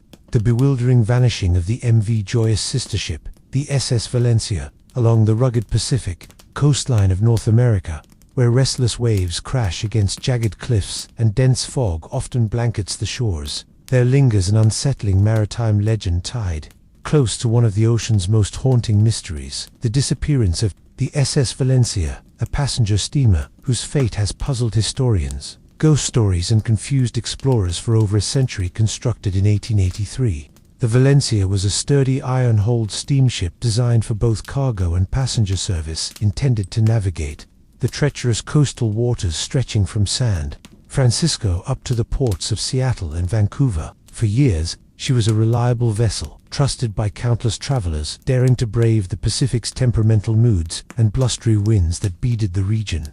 Her final voyage took place on a cold, stormy night in January 1906. Departing from San Francisco, bound for Seattle, the Valencia sailed into a thickening fog, the air heavy with the rise of an approaching tempest. The crew consisted of around 108 passengers and 60 crew members, all eager to reach the safety of northern harbors. Before the full fury of the Pacific storm broke loose, as darkness deepened, a fierce gale swept in from the open ocean, whipping the vessel into turmoil. Visibility dropped to nearly zero, and navigational challenges escalated. Despite the crew's efforts and the captain's skillful handling, the Valencia found herself perilously close to Vancouver Island's forbidding coastline, an area marked by rocky outcrops, submerged reefs, and treacherous currents. Late into the night, disaster struck. Whether faulty instruments or sheer maritime misfortune led the steamer to veer off course is still debated.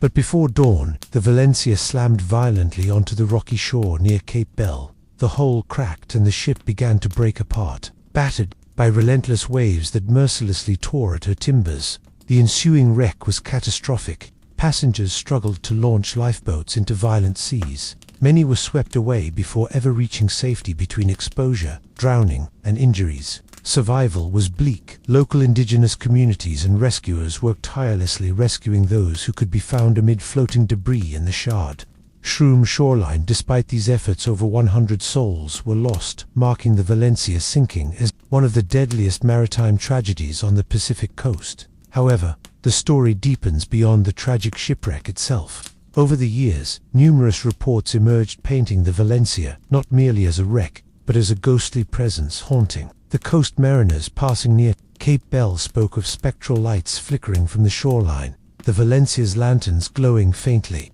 through fog and rain, beckoning lost sailors or warning others away from the deadly reefs. Fishermen told stories of eerie music drifting across the water on calm nights, faint singing heard amid the crash of the surf, echoing the voices of passengers lost to the sea. More than one captain swore they glimpsed the silhouette of the Valencia's mast and rigging rising from the mist, only to vanish as a sudden gust dispersed the haze. Diving species to the precise have yielded fragments of iron and machinery, yet much of the vessel remains, swallowed beneath shifting sands and ocean currents. The ever-changing underwater landscape conceals what is left of the steamer, making archaeological study challenging. The cold Pacific waters preserve some elements, but the wreck is broken and scattered, fractured memory of a ship meeting a violent end. To human stories tied to the Valencia add layers to its mystique. Passengers' letters, home manifest records, and survivors' accounts detail acts off garage amid chaos of crew members sacrificing themselves to aid others, of makeshift shelters built from wreckage along the shore, and of community resilience in the face of tragedy. Yet these personal narratives are also tinted with bewilderment. How did such a well-traveled ship fall so suddenly and utterly to disaster? What unseen forces or decisions coalesced into that fateful night's calamity? Some maritime investigators have posited that outdated navigational charts, flawed compasses, disturbed by magnetic anomalies along the coast, or unanticipated tidal shifts might have misled the crew. Others suspect that a combination of mechanical failure and human error under extreme pressure sealed the ship's doom. Still, none can fully unravel the tragic chain of events. But the legend lives on, entwined with the region's rugged beauty and brooding atmosphere. The ghost stories and unexplained phenomena surrounding Valencia have inspired poets, artists, and storytellers. The shipwreck stands as a somber monument, a reminder of the sea's treacherous grace and the ever-present risk faced by those who cross it. Vast domains in coastal towns near the site, tellers of local lore recount the kayak ghost or figures seen paddling silently just offshore on storm. Darkened nights are thought by some to be a survivor or spirit bound to the sea's edge, forever searching for closure. Others hold festivals remembering the lost souls, embracing the sea as both a giver and taker of life. The SS Valencia tragedy, while anchored in history, drifts perpetually between fact and myth, beckons us to consider the fragile line between human endeavor and nature's inextricable will. It reminds us that even in modern times, with all our technology and knowledge, the ocean holds dangers beyond prediction and mysteries that endure beyond the tides. Its story is a melancholic song sung by the Pacific winds, a tale of wreck and remembrance of vanished lives and of haunting echoes that ripple beneath the waves. But Valencia's ghost is woven into the fabric of the West Coast's maritime identity, a silent guardian of caution and respect for the sea's ever-shifting moods. And so, under fog, skies, and amidst crashing waves, the memory of the SS Valencia lingers, her outline fading but never forgotten, forever drifting on the boundary between history and legend along the wild Pacific shores. Part 15. The haunting of the SS Edmund Fitzgerald. Far across the cold, restless expanse of Lake Superior, where cliffs tower like ancient sentinels, and the skies often loom heavy with storm clouds, a maritime mystery that is echoed through the decades, a tale of tragedy, silence, and haunting absence cast upon North America's largest freshwater lake. This is the story of SS Ben Fitzgerald, the great freighter whose final voyage in November 1975 became one of the most enduring and sorrowful legends of the Great Lakes. The Edmund Fitzgerald was no ordinary ship launched in 1958 and named after a prominent Michigan mining executive. She was among the largest vessels ever to navigate the Great Lakes, flexing her steel frame to carry vast loads of iron ore across turbulent waters at nearly 729 feet in length and powered by mighty engines. She was a symbol of industrial might, a lifeline feeding the furnaces of the American Midwest steel mills. Her crew, composed of seasoned sailors who knew the lake's moods and dangers, intimately took pride in piloting the Fitzgerald through thick mists, ice, and fierce gales that could rise without warning the lake. While freshwater was no gentler than the ocean in its tempests, waves could tower as high as 8 stories, winds howl like a living beast, and the cold bore deep into bones and hearts alike. On the evening of November 9, 1975, the Fitzgerald departed from Superior, Wisconsin, bound for Detroit with a heavy load of taconite pellets, a dense iron or a concentrate. The forecast called for rough weather, but the shipwriters and crew were familiar with such conditions, considering them challenging but manageable. As the Fitzgerald steamed into Canadian waters, the sky darkened abruptly.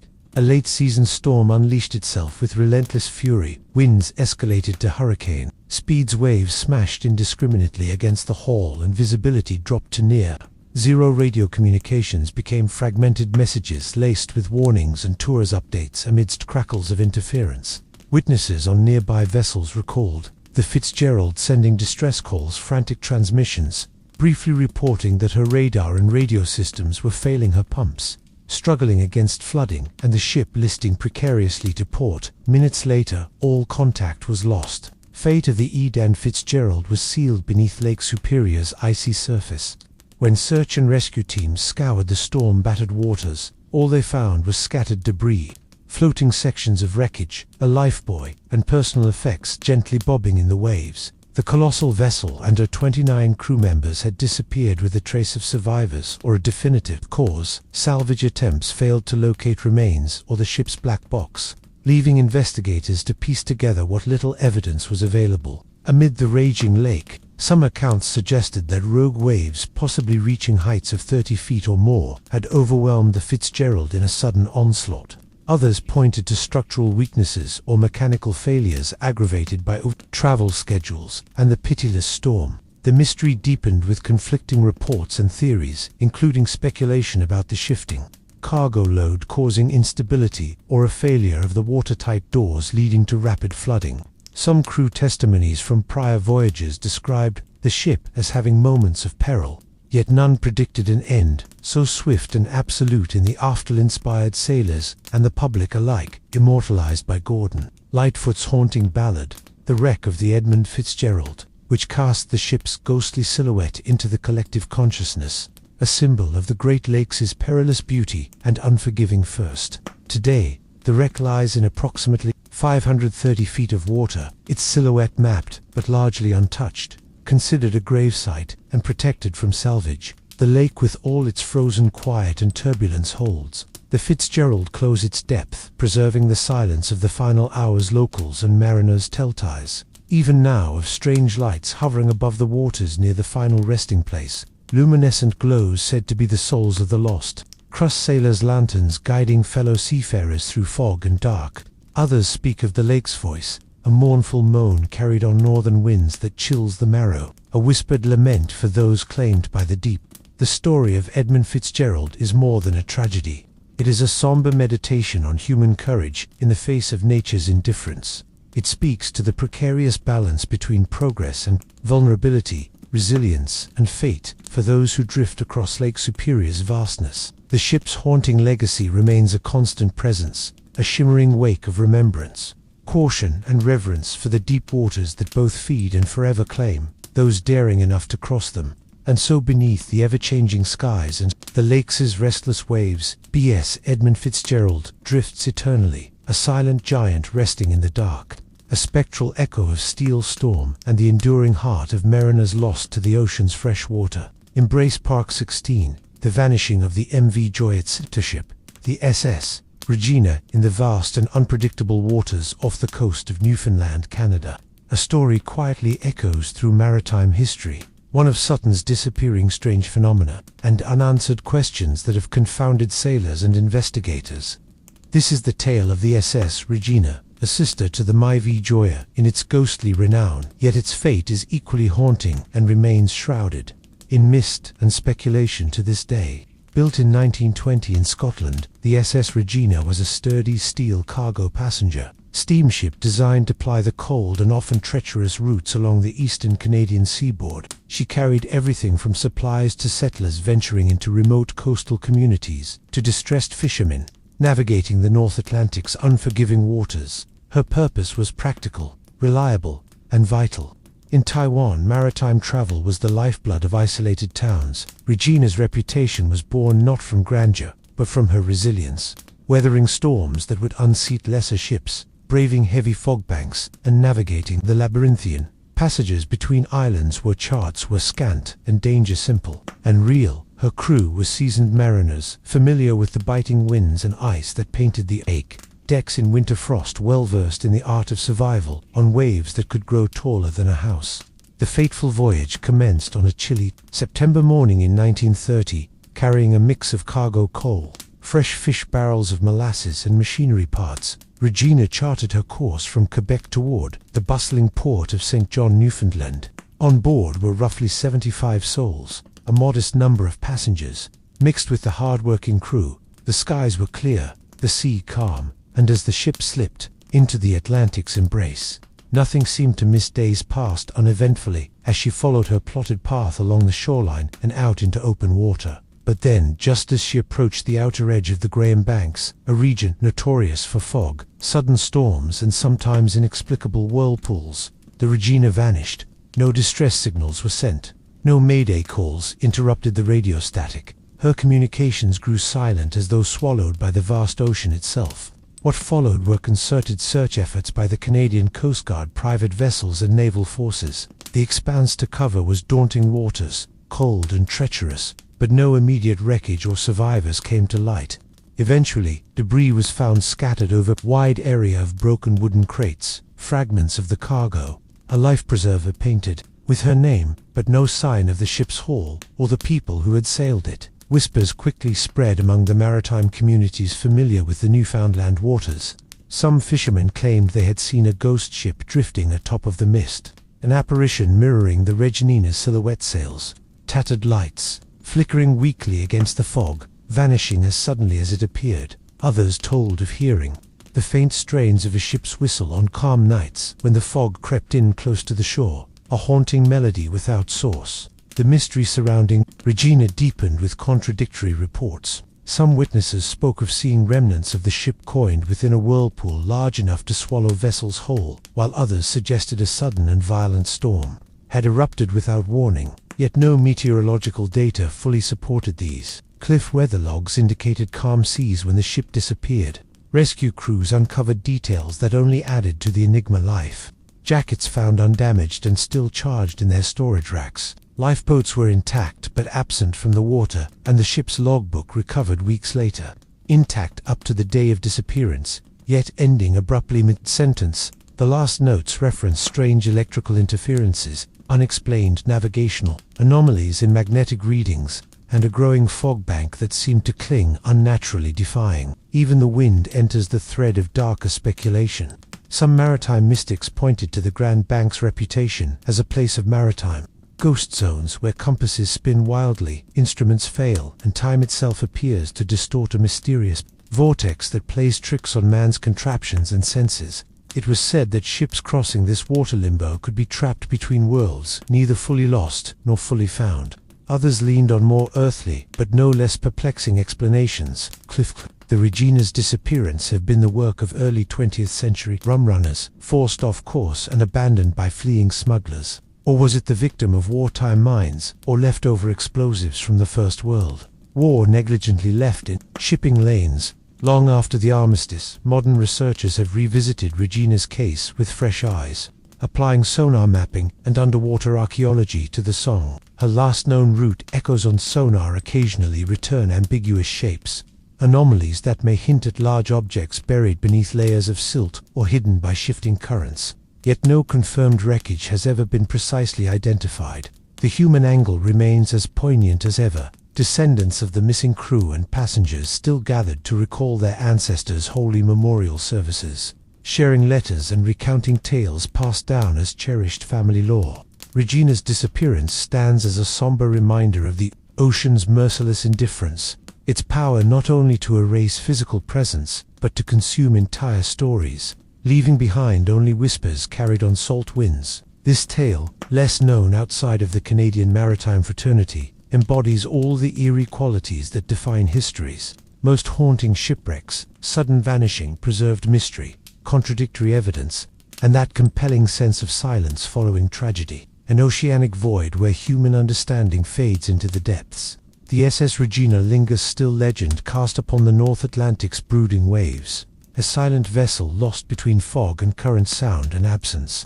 A spectral reminder that even the sturdy ships can vanish without trace. And beneath the shifting waters where the cold currents mingle, perhaps, her story continues, quietly waiting for the one who dares look deep enough to unlock its secrets. Part 17. In the haunting silence of the MV Rosalie, far off the western coast of Africa, where the Atlantic Ocean laps against the shores of once bustling colonial ports, lies a maritime enigma that has whispered its secrets through more than a century of salt-laden wind and crashing waves. The perplexing mystery of the MV Rosalie, a merchant vessel of mid-20th century origin. The Rosalie was neither grand nor notorious in her prime, yet her final voyage stitched a tapestry of unanswered questions and spectral fascination that continues to rattle the imaginations of seafarers and historians alike. The Rosalie was constructed in 1947 in a modest shipyard along the River Line in Scotland. A steel frame and powerful diesel engines, typical of post-war cargo ships designed to rebuild and connect distant markets in a recovering world. Originally assigned to trade routes between European nations and West African ports, she bore the marks of a workhorse, serviceable, dependable, and unassuming. Yet she was more than just a mere hauler of goods. Over the years, her decks had witnessed the comings and going of sailors, traders, and travelers whose lives brushed against the edge of history's tidal pool. It was in the heat of the early summer of 1965 that the Rosalie set sail on what was scheduled to be a routine journey from the port of Hamburg in Germany, laden with manufactured goods, machinery, parts, and assorted provisions destined for Darcel and further along the West African coast. Among the cargo was a consignment marked fragile crates, whose contents were later rumored to include rare artifacts and mysterious objects of unknown origin. The crew was a mix of seasoned European sailors and local hands bonded by the daily rhythms of shipboard life beneath the blistering sun and tropical rains in the days following departure. The Rosalie kept a steady pace, a steady silhouette against the sprawling blue, sending routine position and weather reports back to port on the fifth day. However, the transmission suddenly ceased without warning. Attempts by nearby vessels and coastal radio stations to re-establish contact met only static. The Rosalie had vanished in mid-Atlantic, leaving behind no distress call, no flares, no signal of struggle or mechanical failure. Distress and confusion rippled through maritime authorities and those with ties to the vessel.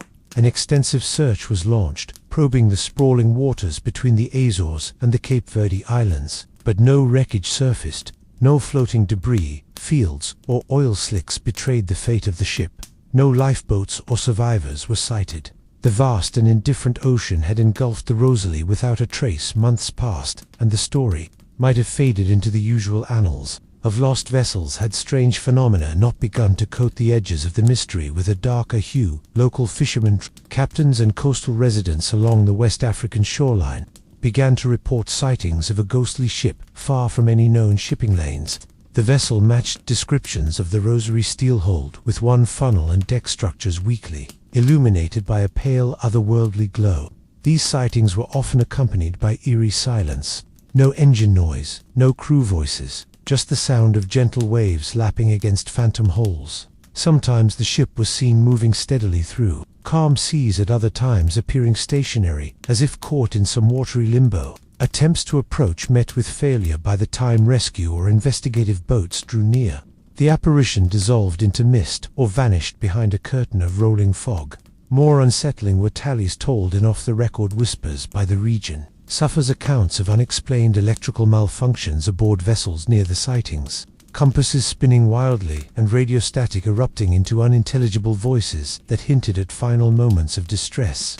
A few reported fleeting glimpses of figures manning the decks, pale translucent shapes, barely visible gestures frozen in time, like echoes trapped beneath invisible chains. Speculation and conjecture blossomed. Some suggested that the Rosalie had stumbled upon treacherous underwater volcanic vents that released toxic gases, encapsulating her crew without a chance to issue warnings or abandon the ship. Others theorized that the fragile cargo might have contained dangerous relics whose disturbance had invoked a curse, dooming the vessel to eternal wandering among fishermen.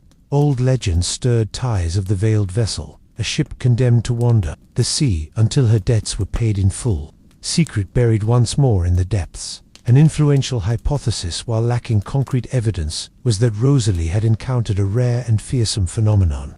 The mysterious maelstrom graver rumored to exist near the meeting point of several ocean currents off the West African coast here. Shifting eddies and whirlpools could trap a vessel in perilous spirals, draining power, eroding morale, and swallowing ships whole without outward signs of distress. To those watching from afar, in the years that followed, a handful of expeditions sought the truth beneath the surface.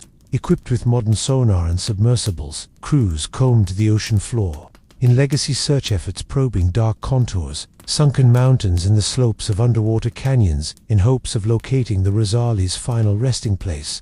Yet despite technological advances, the wreck remained elusive, and sonar returned ambiguous readings, anomalies that could be rocks, debris, or the maddeningly shape-shifting illusions wrought by currents and sediment. The elusive fate of the MV Rosalie therefore takes its place alongside the ocean's most confounding maritime disappearances.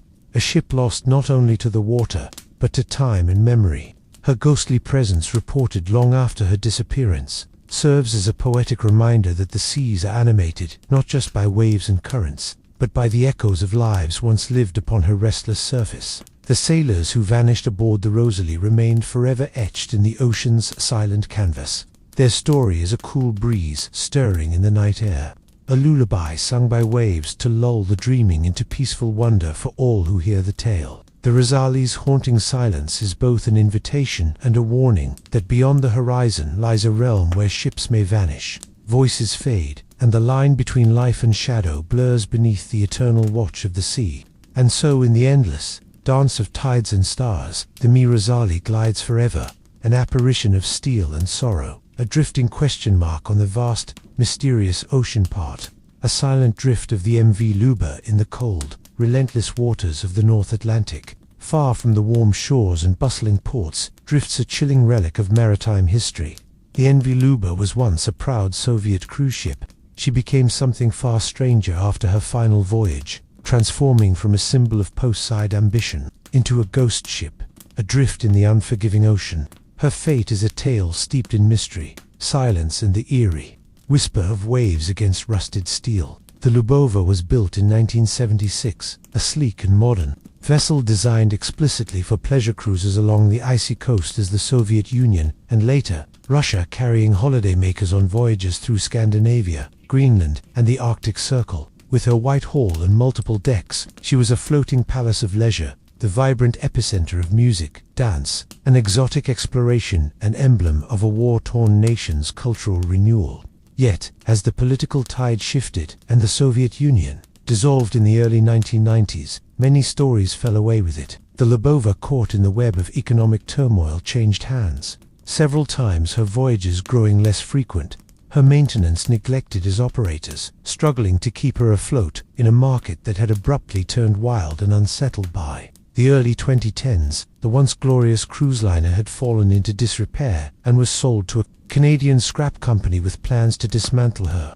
In the Caribbean in December 2010, the ship began her final transit from the port of St. John's, Newland, bound for a scrapyard in the Dominican Republic, but the journey faded to become a nightmare. Painted on a canvas of endless and different blue along the way, the Lyubova suffered multiple engine failures, leaving her at the mercy of the mighty North Atlantic swell without power.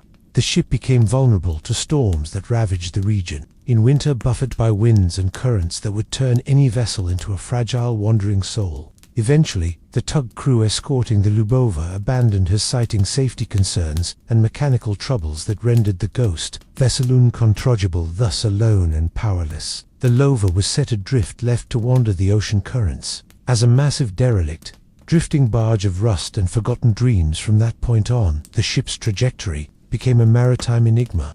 Dozens of sightings were reported over the following years, as the Lyubova was spotted bobbing aimlessly just beyond shipping lanes and in isolated stretches of sea. Fishermen, naval patrols, and coastal observers described a haunting spectacle.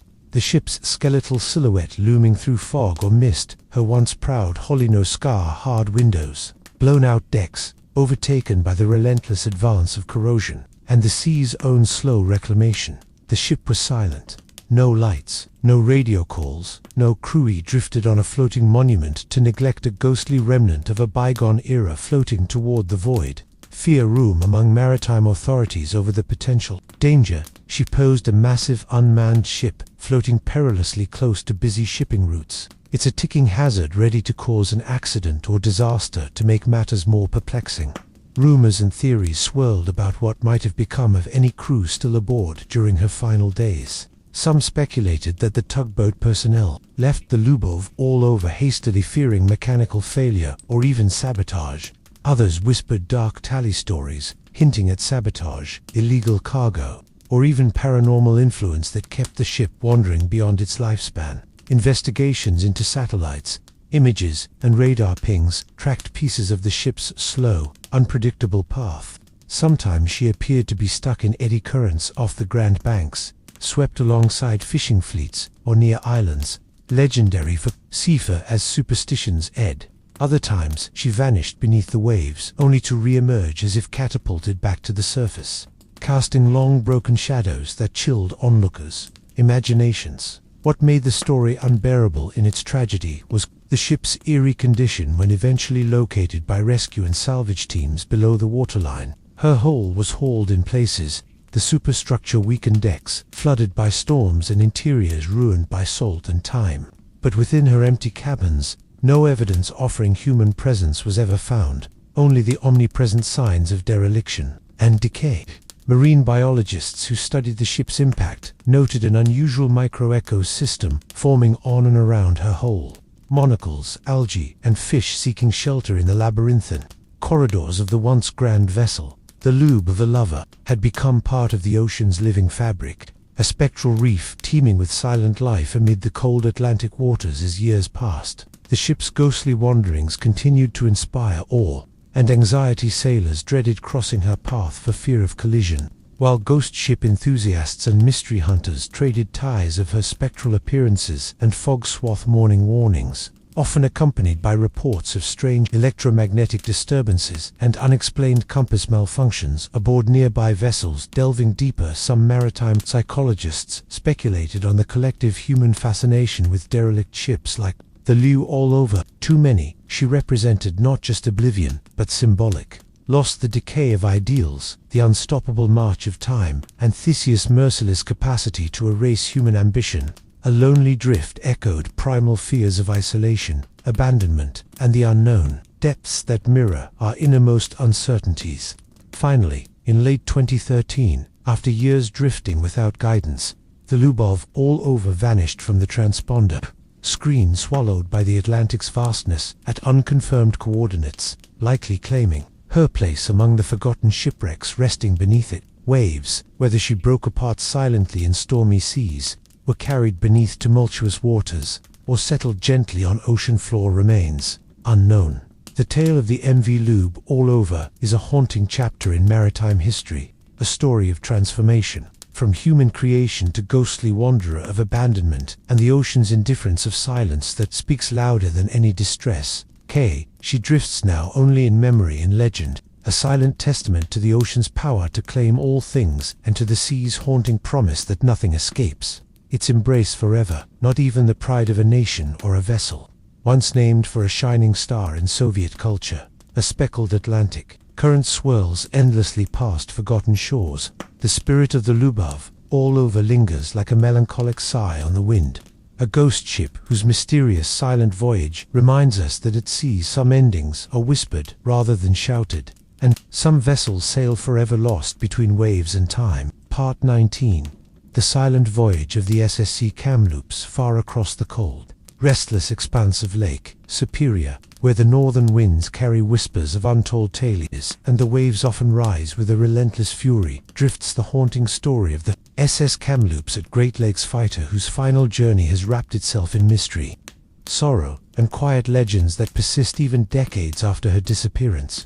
Unlike ocean-going vessels, swallowed by the vast seas, the Kamloops vanished in the freshwater depths of an inland sea, where the wilderness looms large and man's reach often falters before nature's indomitable well. The Kamloop was a sturdy package freight and passenger vessel launched in 1924 and operated by the Canada Steamship Lines.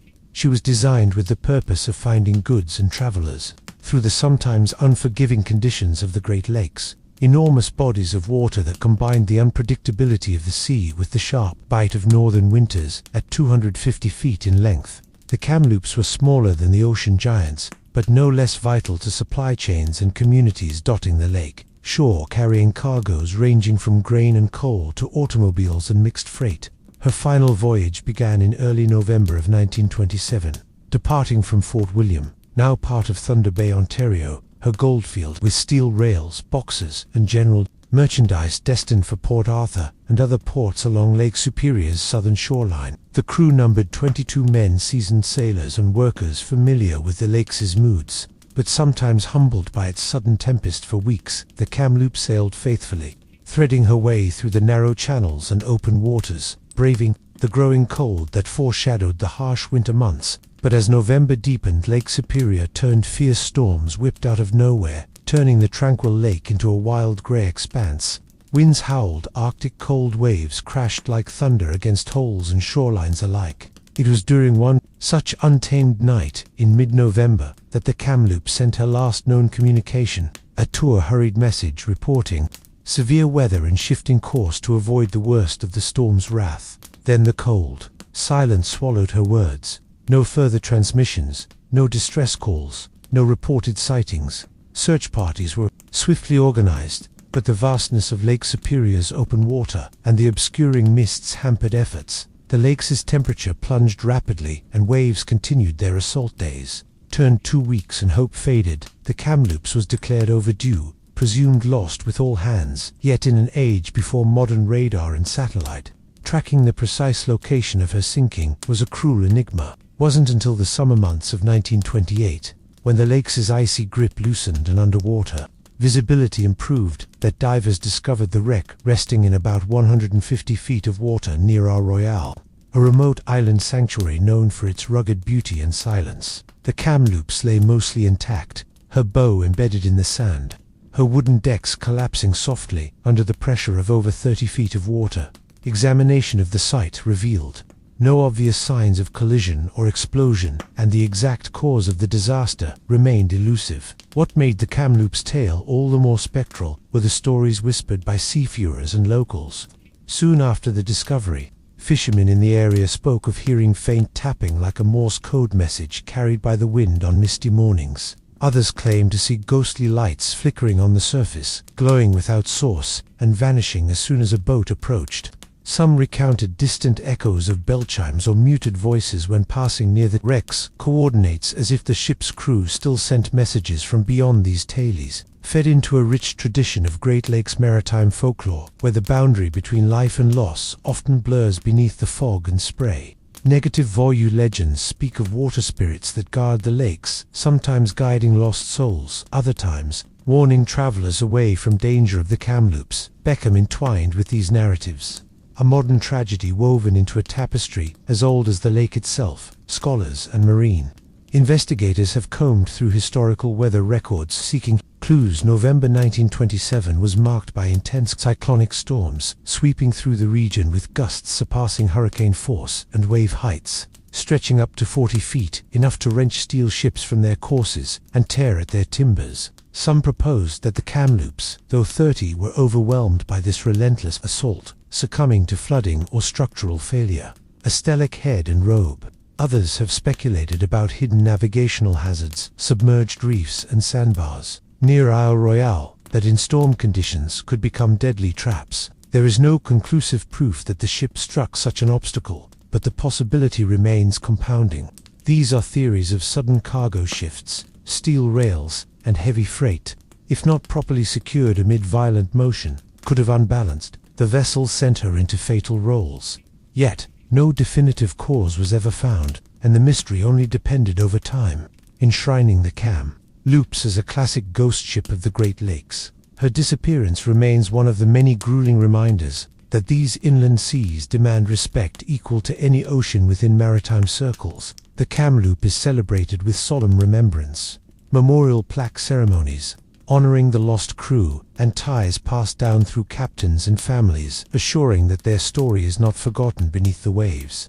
Isle Royale itself has become a pilgrimage site for divers and historians drawn to the cold depths that shelter the silent sentinel they see though here.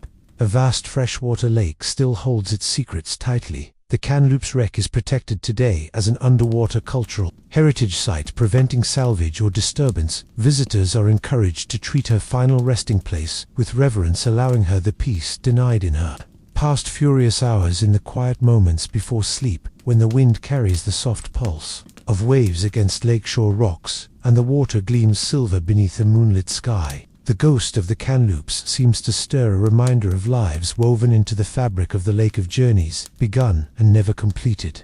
And the oceans, or in this case the lakes, is eternal, watch over its children lost to time and tempest. And so beneath the dark waters of Lake Superior, this Kamloops remains a haunting echo, a still vessel cradled by cold waves, silently telling her story to the depths, inviting reflection on the fragile dance between human endeavor and the ceaseless power of the watery wilderness. Part 20. The vanishing of the Seswar. Our sister-hipped SS Delta, far from the well-traveled maritime corridors, lies a tale seldom spoken of but equally haunting as its more famous sibling, the mysterious disappearance of the SS Delrain, a sister ship to the ILL fated SSR. The Delrain story unfolds along the rugged Australian coasts in the early 20th century, shrouded in baffling silence and a lingering atmosphere of unanswered questions that continued to ripple across the southern seas. Built in 1906, the Delrain was a steel passenger and cargo vessel operated primarily along routes connecting Australia's eastern ports, find people and goods between bustling cities such as Sydney and Brisbane, and the quieter coastal outposts nestled against the vast Pacific. Slightly smaller than the Waratah,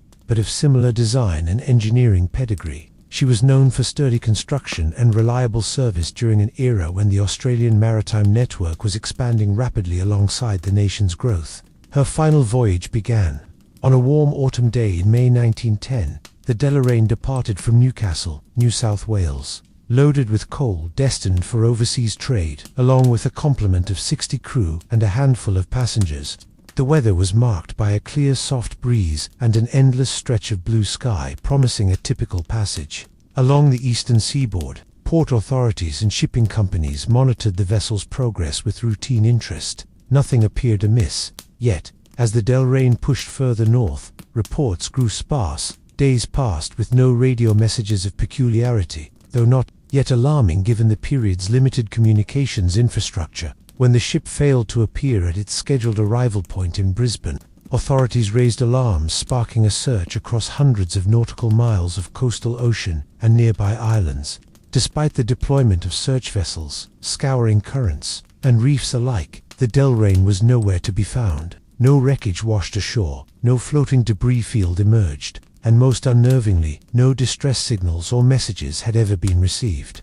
Did as though the ship had simply vanished from the face of the sea. Maritime historians and investigators dug into record service logs, weather reports, and witness accounts from nearby vessels operating in the area during that time. The ocean conditions were noted as relatively calm, with no exceptional storms or unusual tides, recorded a stark contrast to many other disappearances attributed to tempestuous weather. This added a layer of perplexity to the mystery. The last known position was reportedly near the treacherous waters off Cape Morton, a region notorious for hidden reefs and unpredictable currents that have claimed. Many ships over the decades speculated that she struck a submerged reef or sandbank and sank rapidly.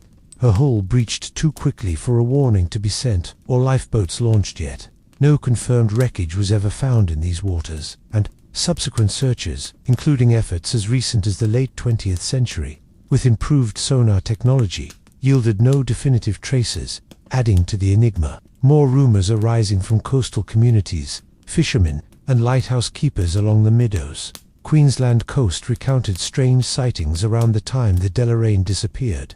Glimmers of lights off the shore when no ships were expected distant. There's a bodied whistle cutting through the quiet night, and the sound of rhythmic pounding, like engine thumps or hammer blows, reverberating faintly over the waves, but never explained locally. Aboriginal lore offers a poetic yet haunting perspective on the disappearance. Indigenous custodians of the land near Cape Morton spoke of spirits, known as Bunari, ancient guardians of the sea, that could shroud ships from mortal sight when offended or to protect sacred marine grounds. Some elders claimed that the delegation's disappearance was intertwined with these timeless oceanic forces. The tale passed quietly to warn generations about the respect owed to the depths among maritime scholars. Theories flourished to some proposed mechanical failure. The Delrain's coal-fired boilers could have suffered sudden catastrophic breakdowns, crippling the ship and leaving her adrift until engulfed by the rising tide. Others considered a possible hull breach caused by cargo shifts during rough sections of the journey, causing an unseen leak to flood the lower decks before the crew could react. To more speculative hypotheses proposed deliberate scuttling or clandestine sabotage. Though no political or economic motive ever gained credible support, the era was marked by labor disputes among coal miners and shipping unions. Some whispered that industrial tensions might have spilled over into sabotage, but no evidence ever substantiated. These dark conjectures complicating the record were discrepancies in passenger manifests and crew lists, some of which were lost or poorly kept in port offices ravaged by fire and flood. After the disappearances, lack of documentation hindered early investigations and fueled rumors of secret passengers or cargo. Aboard a whispered possibility that smugglers or covert agents might have used the vessel for shadow purposes that met a poisonous end. The mystery of the SS Delta remains a maritime riddle cloaked in shadows and silenced by waves. It was a ship cut from the fabric of early 25th century maritime commerce in Australia, yet her final journey diverges into the realm of legend, where facts and folklore intertwine like driftwood in the oceans. Relentless currents in recent years, interest in the Delrain has been rekindled by underwater archaeology projects and historical societies dedicated to preserving Australia's maritime heritage. Though no concrete findings have surfaced to solve the disappearance, the story invites reflection on the limits of human knowledge and control in the face of nature's vastness.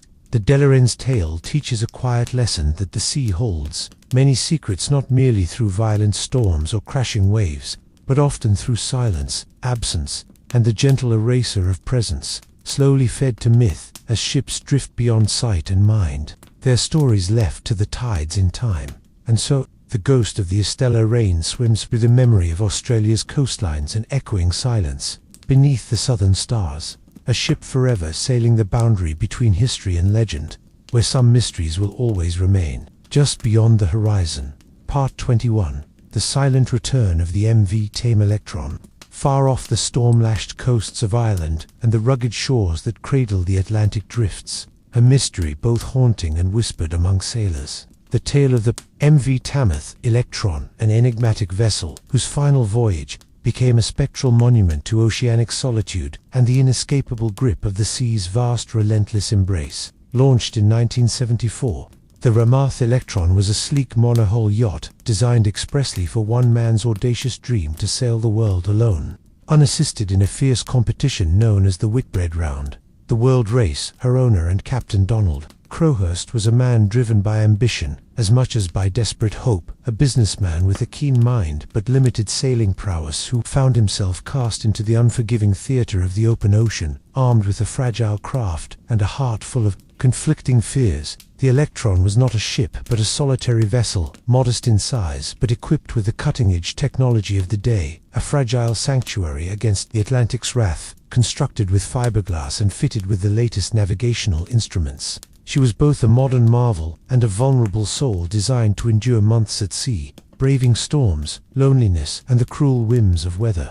The journey began in September 1968 as Croust embarked from Southampton, England, setting sail with a crew of one on a voyage that would test mental limits as much as nautical skill. The race promised glory and fortune, yet what unfolded beneath the endless skies and salt-stung spray was a tragic narrative, woven with hope-fire deception and the silent roar of the ocean. Early in the voyage, Crowhurst encountered mechanical problems and rough seas that hampered his progress, complicated by psychological strain and an evolving sense of desperation. He made a fateful dash to conceal his difficulties, reporting false positions that painted a picture of faster than reality. His logs revealed a spiraling descent into isolation and hallucination as he drifted, physically and mentally between truth and illusion. Weeks stretched into months. The Atlantic's blank vastness swallows the Electron and its long sailor.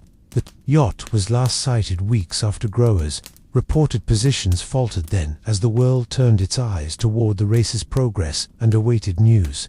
The Electro's ghostly silhouette appeared strangely intact to drifting miles off the Irish coast. When a Wraith Electron was finally recovered by a fishing vessel, it was as if time had frozen the perfumed Duden logs written in fragmented entries, told a harrowing story of a man consumed by his struggle and the ocean's ceaseless envelopment. Crowhurst himself was nowhere to be found, a mystery made manifest. In an empty cabin filled only with the echoes of his last days within the yacht, small personal objects lay scattered, maps with fabricated routes, charted across the sea, supplies barrel-aged, and the faint impression of someone caught between survival instinct and surrender. The silence that filled the boat was palpable, a void, heavy with unanswered questions and whispered despair.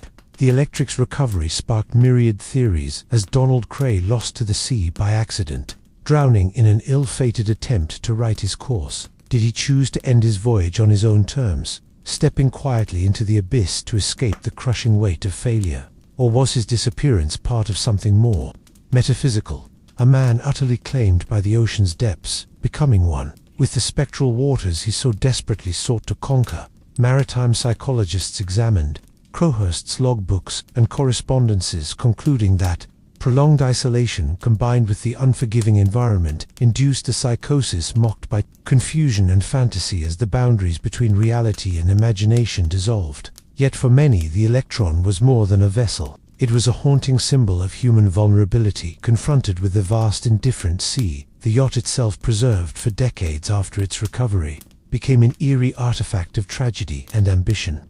Museum exhibitions chronicled the voyage, displaying the delicate balance between human resolve and the ocean's overwhelming might. The Electron's story became a somber lesson in perseverance, hubris, and the ocean's capacity to reflect internal storms as vividly as it does. The tempests in the sky. Sailors who navigate the Atlantic whisper of passing the place where the Tame Electron was found in a quiet stretch of water, near the Irish coast, where fog often gathers in thick curling curtains on still nights. Some claim to see a distant light bobbing on the waves, a ghostly glow that dances with the tide. Others speak of hearing faint cries mingled with the wind, the restless voice of a man forever tethered to the sea, drifting between worlds. The legacy of Portsmouth, Electron, endures as a profound meditation on solitude and the oceans, his monumental silence. A reminder that beneath every voyage lie hidden depths, and that sometimes the greatest journeys are those inward, navigating the vast and stormy seas of the human soul. And so the Portsmouth Electron remains a shadow upon Atlantic's face, an echo of courage and quiet despair, a small vessel lost not to the crashing waves, but to the silence that follows when a lone sailor's dreams dissolve beneath the horizon's endless line. Part 22. The Vanishing of the SS by Elmo, a Caribbean ghost ship mystery in the turquoise embrace of the Caribbean Sea, where sunken waves gently lap against coral reefs and palm-fringed islands, shine like scattered jewels beneath endless blue skies. There drifts a tale as beguiling and haunting as the ocean itself. The baffling disappearance of F.E.'s Marmo, a once proud vessel navigating the lively maritime routes between ports scattered across the Caribbean archipelago. The Biomo's fate continues to ripple through whispered accounts of folklore and maritime lore, leaving behind a fog of mystery thicker than the island mists that roll in with the dusk. The Biomo was not a titan of steel or a luxury liner of grandeur. She was a modest steel-hull cargo and passenger steamer, built in the early 20th century, serving the commerce and communities dotting the Caribbean Sea. Her design was practical and sturdy, built for the tropical climate, outfitted to haul everything from bales of sugar and barrels of rum to passengers, eager to cross the sparkling waters from Havana to Kingston, port of Spain, to San Juan, carrying the lifeblood of island economies and cultures. She glided through turquoise waters with grace, a familiar and trusted presence on a sea known equally for its dazzling beauty and the sudden caprice of nature. The Bamo story begins in the summer of 1929, a season that opened amid trade, windswept with salt, and promised. The vessel had just departed from the bustling port of Havana on a routine voyage destined for Kingston, Jamaica, carrying a full complement of cargo alongside passengers. Among those aboard were merchants, sugar planters, families, visiting relatives, and sailors who knew the Caribbean's every secret wave. Of the Biomo, under the command of Captain Alejandro, a spinning noser was regarded as dependable, a ship with a solid reputation and a crew well acquainted with the sea's fickle temperament. The voyage started under cloudless skies, with only the whisper of a breeze to accompany her wake days into the journey as the ship sailed past the shifting shores near the northern coast of Cuba and headed into the open sea. Routine radio messages were exchanged with coastal stations. The ship's log reported calm seas, favorable currents, and clear navigation with no indication of impending trouble. Captain Espinosa's final recorded note spoke quietly of the majesty of the Caribbean. Sunset, a breath of tranquility, masking what would become an enduring enigma. But then, as they rounded the southern tip of Cuba and ventured deeper into the Caribbean's vast oceanic heart, contact was abruptly severed. Coastal radio stations waited expectantly for updates that never came, and soon the vessel was declared overdue, vanished without a trace in waters. No stranger to tempest or piracy, but unaccustomed to such silent departures. The search that followed spanned the shimmering seas from Cuba through the Windward Passage and down to the shores of Jamaica and the Dominican Republic. Naval patrols, merchant vessels, and local fishermen scoured the waves, combining rocky cones, sunken reefs, and the barometric contours shaped by centuries of wind and tide. Yet no wreckage was spotted, no floating debris fields found, and no survivors or bodies ever washed, assured a hint at the Bioma's fate. Intrigue deepened with reports from passing vessels and coastal observers. Fishermen tell of eerie sightings near the Mona Passage, one of the Caribbean's most treacherous channels, of a ghostly ship whose hull gleamed like moonlight on water sails unfold, though no wind stirred and decks observed. Empty but alive with the faint creak of shifting rigging, mariners spoke in hushed tones of strange fog patches where navigation instruments failed, compasses spun uncontrollably, and radios filled with static punctuated by indecipherable echoes. The Biomo's disappearance invited a swirl of theories. each blending strands of maritime fact with the rich tapestry of Caribbean superstition and lore. Many suggested a sudden and violent tropical storm, perhaps a hurricane, spawned unexpectedly, had overwhelmed the ship, driving her beneath the waves in moments too swift for distress signals. Yet meteorological archives showed no confirmed tropical cyclone passing through that region during those critical days, raising doubts about the storm as the culprit. Others speculated about human factors, piracy, mutiny, or mechanical catastrophe. While piracy lingered as a persistent shadow in the Caribbean's history, few believed that such an attack would leave no survivors' messages or ransom demands. Mutiny theories posited internal conflicts aboard, possibly fueled by cargo disputes or political unrest fermenting in the islands during a turbulent era. But investigations yielded no corroborative evidence. The whispering winds of local legends carried darker supernatural possibilities. The Biomo, christened with a name evoking the spirit of rebellion, harkening back to Cuba's Biomo City, was said by some to be cursed. A vessel doomed by the blood of past conflicts, or ensnared by the wrath of sea deities displeased with humans. Trespasti spoke of underwater spirits guarding sacred coral reefs, punishing those who dared cross forbidden territories, and of phantom figures seen drifting alongside ships in the dead of night. Their silent warnings chilled even the most resolute sailors.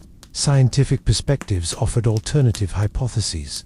Some oceanographers proposed that the biomarker, victim to the Caribbean's complex undercurrents, particularly the powerful Gulf Stream's tumultuous eddies that could rapidly carry a disabled vessel far from her intended course and obscure her final resting place. Beneath depths difficult to explore with 1920s technology, the rivers of warm water and shifting thermoclines in these seas could interfere with radio transmissions, explaining the sudden loss of contact. More modern retrospectives ventured into theories of underwater seismic activity or sudden gas releases within the Caribbean basin that might have stabilized the ship. Volcanic vents dot the region's seabed in methane. Hydrate eruptions, rare but devastating, could create large buoyancy, altering bubbles that might destabilize a vessel or create waves of terrible force, all without leaving debris in typical forms. Unsurprisingly, the biome vanishing became fertile soil for storytellers and poets. Caribbean music infused with the mysticism of the sea remembers the ship sometimes as an allegory for the fragility of life and the unyielding power of nature. Songs haunting and lilting told in drums and voices beneath the stars. Island tavern ties recount nights when the waters near Mona Island glow, spectral blue, and sailors swear they hear the Biomo's bell too faintly calling sailors to safety or into the depths decades later. The mystery of the biome remains unsolved. A vessel swallowed by the shimmering Caribbean history, a timeless dance between myth and reality. Her disappearance epitomizes the fragile dance between humanity and the sea, where progress meets uncertainty, and the vast turquoise expanse holds secrets as deep as the ocean floor. For those who sail the Caribbean today, navigating its labyrinth-themed pages and weaving between islands alive with history and legend, the Bioma's ghost serves as both caution and companion, a silent sentinel beneath tropical sun and moonlight night. Her story invites reflection on the eternal enigma, the unknown that stretches beyond horizon and time. And so the biome drifts forever in the collective memory of the Caribbean. A ghost ship neither lost nor found forever, riding the sunlit waves and shadowed depths, whispering its secrets to those who listen with the heart of a sailor and the soul of a dreamer. Part 23. The phantom cargo of the SS Manola. Beneath the shifting mists of the North Atlantic, where cold winds carve invisible paths across restless waters, drifts a tale both tangible and spectral, a maritime enigma that entwines the physical and the ethereal with the unyielding force of the sea. This is the story of the SS Manola, a British merchant steamer whose fate has woven itself into the fabric of oceanic mystery, whispered in fog-bound harbors and twilight pubs from London to Boston. It is a story of disappearing chemicals and an unseen legacy that still ripples beneath the waves launched in the early years of the 20th century. The Manola was no grand passenger liner, but a sturdy, reliable cargo vessel born from the bustling shipyards of the United Kingdom. Her steel frame was crafted to brave the often treacherous Atlantic crossings between Britain and North America, a vital link for trade, for commodities, for connections between continents. Throughout her years of service, the Manola earned a reputation as a stalwart, not glamorous, but dependable as silent workhorse amidst the ceaseless fleet in August of 1917. Amidst the shadowed backdrop of the First World War, the Manila set sail from London's crowded docks bound for the bustling ports of New York.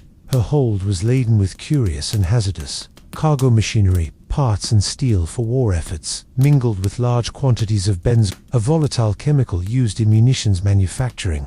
It was a perilous load, one that demanded care and constant vigilance, especially in a time when the seas teemed under the threat of submarines. The crew numbered fewer than 60, a blend of seasoned sailors and eager apprentices, each aware of the dangers, not only of the sea, but of being a target in these war-ravaged waters. Conditions on board were tough. The ever-present risk of U-boat attacks, strict rationing, and grueling hours battling fog and storm clouds. Yet hope and resolve stole the minds of those aboard as Manila embarked upon her journey towards the promise across the ocean. The early days passed with little incident, the ship slicing steadily through the chilly waves. But as the convoy advanced into the vastness beyond the British Isles, fate took a cruel and enigmatic turn.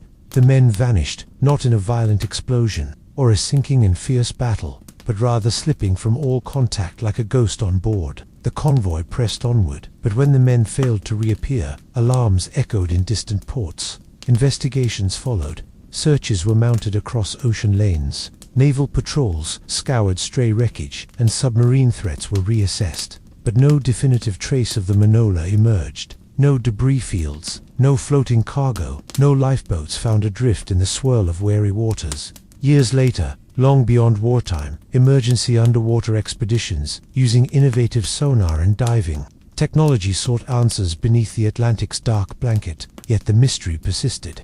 The Manil's exact resting place remained elusive, concealed in the cold shadows where light barely penetrated beyond the ship's disappearance itself.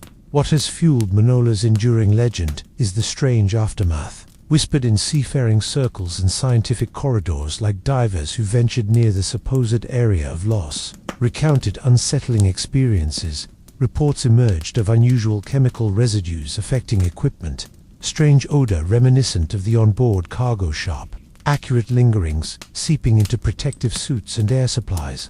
Some swore of inexplicable electrical malfunctions, compasses spinning off-kilter radios, crackling with phantom static that could not be dismissed. Even stranger with the tales of ghostly apparitions, glimpsed close to the water figures cloaked in oilskins wandering silent decks, not seen since the ship sank. Shadows cast against shifting reefs, the faint scent of smoke and burnt chemicals riding the ocean breeze. Fishermen spoke of hearing muffled shouting, urgent orders cut short in the distant clang of a bell tolling through thick fog, a sound no living soul could account for. Scientists proposed theories grounded in the wartime cargo's volatile nature. Benzol, highly flammable and toxic, may have contributed to the Manila's disappearance in ways beyond a mere explosion. Some suggested a slow chemical reaction had occurred, causing onboard fires unpublished and unregistered, smoldering beneath the sea surface, rendering the wreck unstable and difficult to detect by conventional means.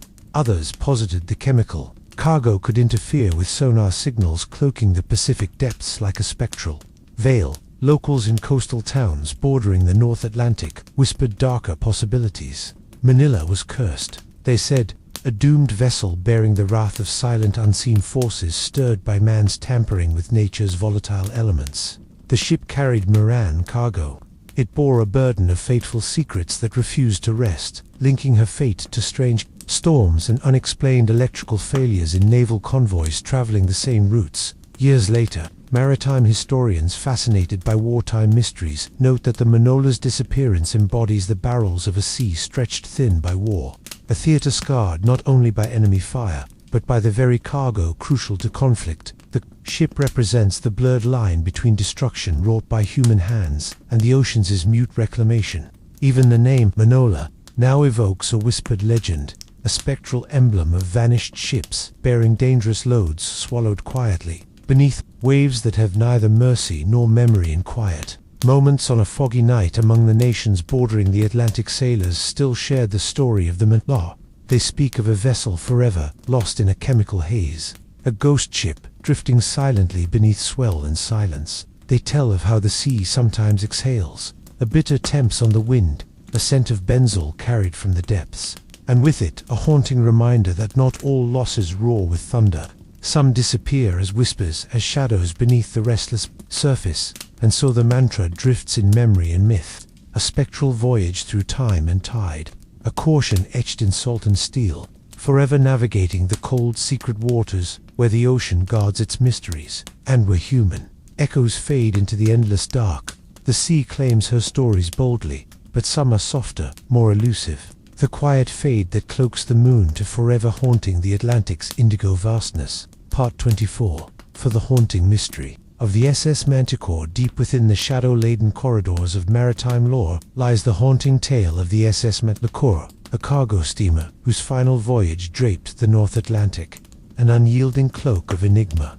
Unlike many ships forgotten by time, the Mantia's disappearance has rippled through generations, spoken of in hushed tones, as a spectral testament to the ocean's merciless embrace and the fragile impermanence of human endeavor. The Manticore was a sturdy British merchant steamer built in the early 1920s at a shipyard on the Tyne. Embarking on a life forged amid years, she was crafted to ferry goods, vital to commerce, coal textiles, machinery parts across the often tempestuous Atlantic passage between northern Europe and the Americas under the careful stewardship of her captains. The Manticores are under reputation for reliability and endurance, cutting through storms and calm. Alike, in August of 1928, the Manticore loaded a particularly heavy cargo at Liverpool, a blend of industrial supplies, including a significant consignment of high-grade steel coils bound for ports in Canada. Weather reports indicated a clear and moderate forecast, promising a routine crossing for the 60-strong crew and freight. With steady engines and sails furled, she slipped out into the grey waters with a steady promise of arrival days passed as the ship made her way. Westward radio transmissions punctuating the routine nights with updates on position and conditions. All normal, all steady. The crew maintained their schedules. Engines hummed steadily. The deck buzzed with the low murmur of seafaring life. But on the fifth night, after departure, somewhere in the vast expanse of the mid-Atlantic abruptly ceased. The Manticore's vanished search efforts were initiated swiftly. Naval vessels, merchant marine ships, and small patrol boats scoured kilometer upon kilometer of swelling sea spotlights, glimmered against crashing waves. Engines roared in hope and desperation, yet no trace of the Manticore emerged. No lifeboats bobbed on the ocean's restless surface, no debris carried by currents to the nearest shores, no calls for help, no SOS signals, only silence. Over the following weeks, fragmented reports and rumors trickled in from isolated vessels and fishing fleets scattered across the Atlantic's expanse. Some spoke of strange lights flashing far on the horizon, otherworldly glimmers that vanished. When chased, mariners told of hearing distant echoing belltops riding the wind in the darkest watches of the night. Carrying a sadness that seemed almost human, sightings were few and unconfirmed yet persistent, knitting a spectral presence into the fabric of oceanic myth. Analyses of the data available from the era provide little clarity. The Atlantic, known for both fury and deceptive tranquility, offered no concrete clue. Most dashed the menorah. No iceberg sighted along her route, nor evidence of piracy or warfare. The timing, so close to the calm of late summer, defied the brutal whims of gales or treacherous seas too. Sudden to send a distress signal. One peculiar and haunting theory speculates involvement of a rogue wave. Massive solitary walls of water capable of sweeping entire ships into the abyss without warning. Historical sailors' journals spoke of such towering waves, rising like moving cliffs, swallowing vessels whole and leaving behind not but empty silence. Called de Monterey has been a victim caught in a watery leap too sudden and devastating to signal its doom. Others propose mechanical failure of a catastrophic nature. The excessive weight of the steel cargo may have stressed the ship's structure beyond tolerances, particularly if storms had stirred beneath the surface and destabilized the fragile balance of load and trim. A breach below the waterline due to unseen corrosion or collision was submerged. Hazards could have sunk the Manticore swiftly, granting no time for escape. Or radio local folklore offers a more spectral interpretation in coastal villages along the Irish Sea and the rugged shores of Newfoundland. Older sailors spent the Manticore sailed directly into the Devil's Currents, a fabled region of the north. Atlantic, where waters twist with magnetic anomalies and spirits of lost sailors abound here. Compasses spin erratically, radios fail unpredictably, and ships are said to be plunged into a liminal state. Seen by some, vanished to others, caught between time and tide. This liminality feeds the most chilling element of the Manticore story, that neither rests in some final watery grave, nor return to port, but lingers endlessly in an oceanic purgatory. Maritime witnesses recount ships, officers sensing strange presences on board their own vessels after passing, rumored coordinates, unseen hands steering icy drafts in closed rooms, fleeting glimpses of shadowed figures glimpsed where no one should be. The Manticore in this vision is not lost but transformed, an eternal wanderer forever, adrift on a restless sea decades later. Dedicated underwater Archelor expeditions, equipped with the latest sonar and remotely operated vehicles, swept to the vast stretches of ocean, once haunting the Manticore's route. While some wreckage fields have been identified, the graves of countless lost ships, no identifiable sign of the Manticore's remains has been found. The ocean floor in this region is rugged and deeply complicated by shifting sediments and strong currents, perhaps hiding fragments beneath miles of silt and rock. Yet the absence of wreckage has become part of the Montaro's enduring mystic. Many more concrete shipwrecks whose ruins provide closure. Hers is a ghost story told through absence, a silence in the great aquatic cathedral of the Atlantic. Her legend explores the sea's vastness and a reminder that even in the modern world, some mysteries resist answering. The tale of the Manticore is shared, not only in solemn maritime circles, but also in cozy coastlines, where aged mariners over chipped mugs of tea or dark rum remembered the ship as a symbol of the ocean's vastness, its power washed in cold, salt, and haunted by stories of those forever lost beyond the horizon. Is a tale that drifts softly through time, waiting for the curious and the contemplative, those willing to listen to the seas. Whispers beneath the roar of waves, and so long after steel and steam failed, after voices faded from radio static and decks fell silent beneath the rolling swells, the SS Manta remains an eternal phantom of the deep, a quiet beckoning to those who sailed North Atlantic to heed the soft and persistent call of the seas. Unknowable Heart, 25, the eternal drift of the SS Moy, a forgotten guardian of the inland seas. Nestled softly amidst the tranquil waters of British Columbia, Caton Lake lies a vessel whose very name whispers echoes of a bygone era, the SS Moy. Unlike the ocean-going giant swallowed by the sea's embrace, the Moy was a stern-wheeler paddle steamer, tirelessly flying people and goods across the long, slender inland lake for more than half a century. Yet beneath her cheerful whistle and billowing smoke, there lingers a quiet mystery, a story etched, not in tragedy, but in the haunting persistence of Maori silence and the ceaseless passage of time. The Moy was launched in 1898, a time when Canada's vast inland waterways were arteries of commerce and community. Carving through rugged landscapes where railroads had barely stitched the land together, she was a vessel of sturdy construction and modest grandeur, bearing two-deck cabins that welcomed travelers and powered by a mighty steam engine that pushed her paddle wheel through waters bordered by mountains and forests. Her voyage wasn't across salty tides, but mirrored. The rhythm of the lake's gentle waves served as the lifeline connecting small towns, dotting the shoreline for 57 years, decades longer than many similar steamers. The Moy navigated the waters of Cowtam Lake, meeting ferrymen, settlers, miners, farmers, and adventurers. She was witness to stories of families beginning anew, the drastic shifts of economic tides, and the slow retreat of steamboat travel. Ushered out by rail and road, her decks resonated with laughter, the clinking of teacups and the quiet murmurs of whispered dreams beneath the star-filled sky. Yet when her final voyage ended in 1957, the buoy wasn't claimed by storm or accident. Instead, it was the inexorable flow of progress changing times, new transportation, technology, and shifting priorities that rendered her obsolete. Retired and borrowed, her engines growled no more, and her paddle wheels ceased turning the lake's mirror. Still, the Moy's story refused to vanish entirely. Locals preserved her as a museum ship, a tangible bridge between the past and present, housed in a nearby park where children's laughter still mingles with old steam whistles preserved in history. But beneath the surface of memory, the moody silence holds its own haunting quality, a quiet reminder of lost eras and the silent transformation of the waterways themselves. There are whispers among those who know the lake well on mist-laden mornings when the water lies glassy and undisturbed. Some have told of hearing the faint echo of a paddle wheel, a gentle churning emerging from the depths, as if the Moi has set forth once more on her eternal voyage, gliding across curled mists and drifting shadows. Fishermen tell of strange lights shimmering over the water's edge, flickering with an otherworldly glow like lanterns from a bygone time, beckoning souls to a vanished age more peculiar. Still are tales from sailors who pass close to them.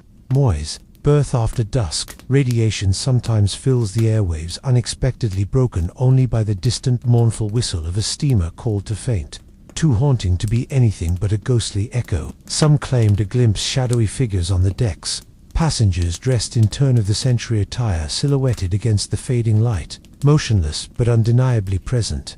Elderly residents talk of sensations felt when walking near the vessel, sudden chills, footsteps following where none should be, and the scent of cold smoke wafting in breezes that carry no fire. Historians and nautical enthusiasts have long debated the nature of such experiences. Are they mere artifacts of the mind, memories interwoven with longing and nostalgia?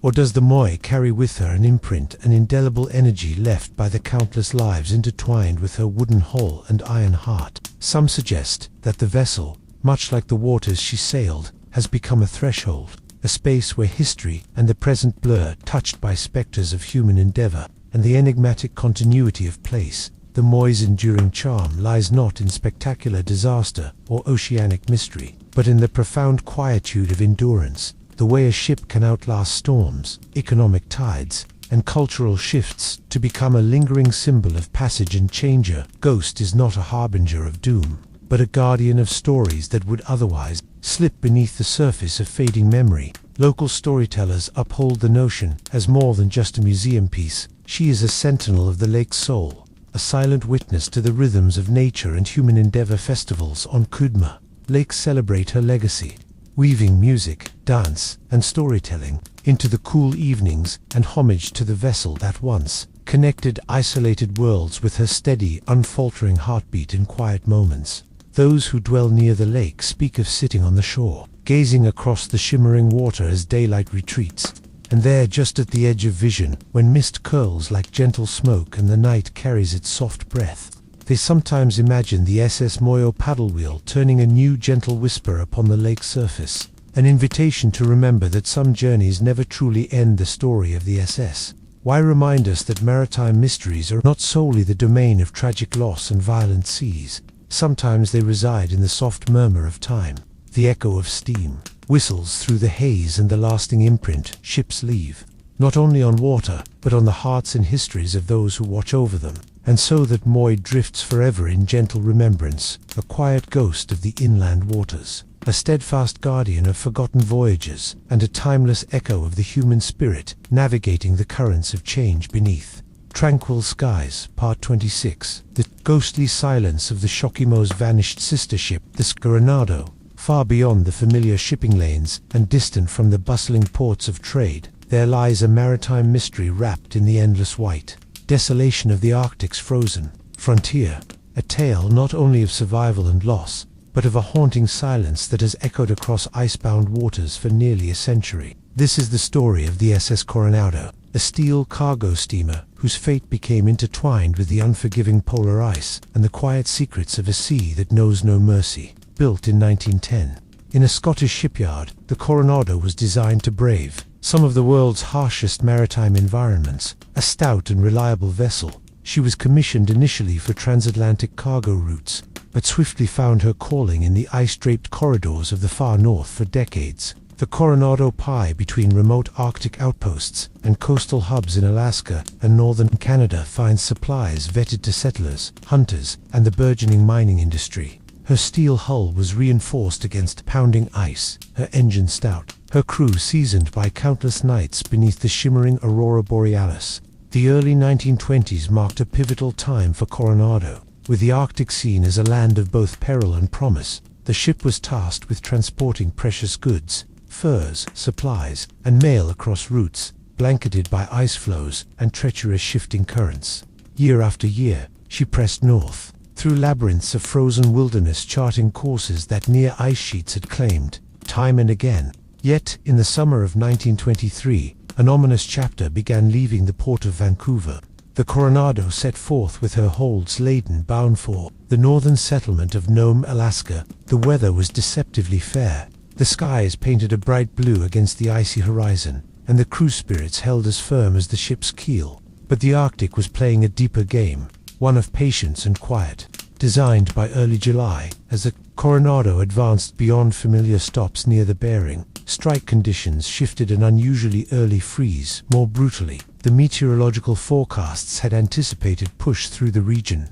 Ice fastened itself to the waters and ever-thickening sheets, walls of frozen menace that crept swiftly and inexorably, hemming the Coronado into a frigid tomb. The captain, a pragmatic man named Edward Fraser, ordered careful maneuvering, attempting to find open channels through the ice. But the unforgiving cold, compounded by fickle currents, trapped the ship in a crushing embrace. Day slipped into night beneath a veil of polar twilight, the sun barely dipping below the horizon, yet never fully gone. A perpetual dusk that seemed to echo the ship's impending fate as supplies dwindled and temperatures plunged. The crew endured weeks of isolation aboard their frozen prison. Though the ice cape was vast and silent, life held on to animals, across the frozen plains, and the spectral dance of the northern lights offered fleeting moments of radiant beauty against the bleakness. Yet hope dimmed as rescue seemed a distant dream by late August. After the Coronado's hull had weathered countless batteries, the captain faced an agonizing decision. The ship's engine faltered under strain. The bulkheads groaned under relentless pressure, and prolonged exposure to such extreme conditions threatened catastrophic failure. Faced with the grim prospect of doom, Fraser ordered the evacuation first, taking 2 lifeboats meant for emergencies. Setting course toward known hunting camps rumored to exist nearby, the evacuation itself was a perilous ballet of courage and despair. The icy waters were unforgiving, the frozen wind slicing through clothing and skin alike. Yet remarkably, the entire crew survived the escape, trekking across Dangaroo Station and eventually finding sanctuary among native communities, people who had moved silently with the land's rhythms for countless generations. Their knowledge of the landscape and fierce will to endure ensured rescue and survival. Left behind, the Coronado remained locked fast in the ice, a ghost ship stranded far from the realms of traffic and succor. Over the following months and years, she became an icy specter, sometimes glimpsed by fur traders, hunters and explorers threading cautiously through Arctic waters. Accounts describe her as a silent giant, her hull etched with ice, her deck swallowed by frost and snow, a frozen monument to endurance and tragic abandonment. Whispers spread of peculiar phenomena surrounding the wreck. Some spoke of strange illumination, bluish glows flickering beneath the ice like ghostly lanterns hanging from invisible masts. Others recounted hearing creaks and groans, the ship's timbers adjusting to armor forged by cold. The sound is amplified by the stillness of the Arctic night. Occasionally, auroral lights seemed to crown the Coronado silhouette, with surreal halos enhancing her ethereal visage. Maritime historians note that Coronado's fate mirrored that of her more famous sister ship, the Bashimo, which famously drifted for decades after abandonment. However, the Coronado's silence was perhaps even more profound. Despite numerous expeditions and interest from government agencies and explorers, she was never salvaged or recovered. Her resting place shifted with the thaw and freeze cycle, sometimes visible above the ice, sometimes submerged beneath shifting flows and outlines, so that Coronado, into their deep relationship with the frozen sea elders, spoke of the ship as a spirit vessel, a reminder that the Arctic's harsh embrace was both nurturer and captor. Some suggested the Coronado was a guardian watching over the frozen passages, a beacon to those who dared traverse the icy vastness. The ship's lingering presence was both a caution and a companion to the hardy northern peoples and travelers alike. Scientific inquiries into the Arctic's changing climate occasionally intersected with the Coronado story, as glaciers and sea ice arrested and shifted patterns. Altered measurements revealed the delicate balance. Keeping such ghost ships locked in icy prisons was a fragile one, and Coronado's slow decay, her steel hull succumbing to centuries of corrosion, became a living testament to the environmental forces shaping the poles. Coronado's ghostly drift, both physical and in memory, speaks to humanity's complex engagement with the extreme. Her story blends themes of technological ambition, human resilience, cultural intersection, and nature's indifferent power. She embodies the paradox of the Arctic's stark beautifulnessless and unknowability to this day. Those who sail the Arctic-stretched horizons recall Coronado's tale with reverence and awe. For the modern explorer, equipped with technology unimaginable to us, Fraser and his crew, the ship represents a link, a spectral doorway into a past where every journey into the white unknown carried the risk of permanent silence or eternal drift. The legend of the SS Coronado gently reminds us that some ships are lost, not only to time and tide, but to the stillness of frozen realms, where silence beams the loudest voice of all. Her story invites us to listen closely to the creak of ice, the whisper of winds, and to the profound quiet that holds secrets patiently, steadfastly beneath the shimmering northern skies. And so the Coronado remains a ghost ship etched in ice, and memory adrift on frozen seas, where the boundary between presence and absence, between history and myth, melts beneath the endless glow of the Tau. Arctic Night, Part 27, the haunting drift of the SS Oregonian, far off the Mistlean coast of Nova Scotia, where the Atlantic Ocean knocks relentlessly upon jagged granite cliffs, and the cries of seabirds mingle with the crash of surf drifts. A maritime enigma steeped in silence and sorrow is the haunting mystery of the SS Oregonian.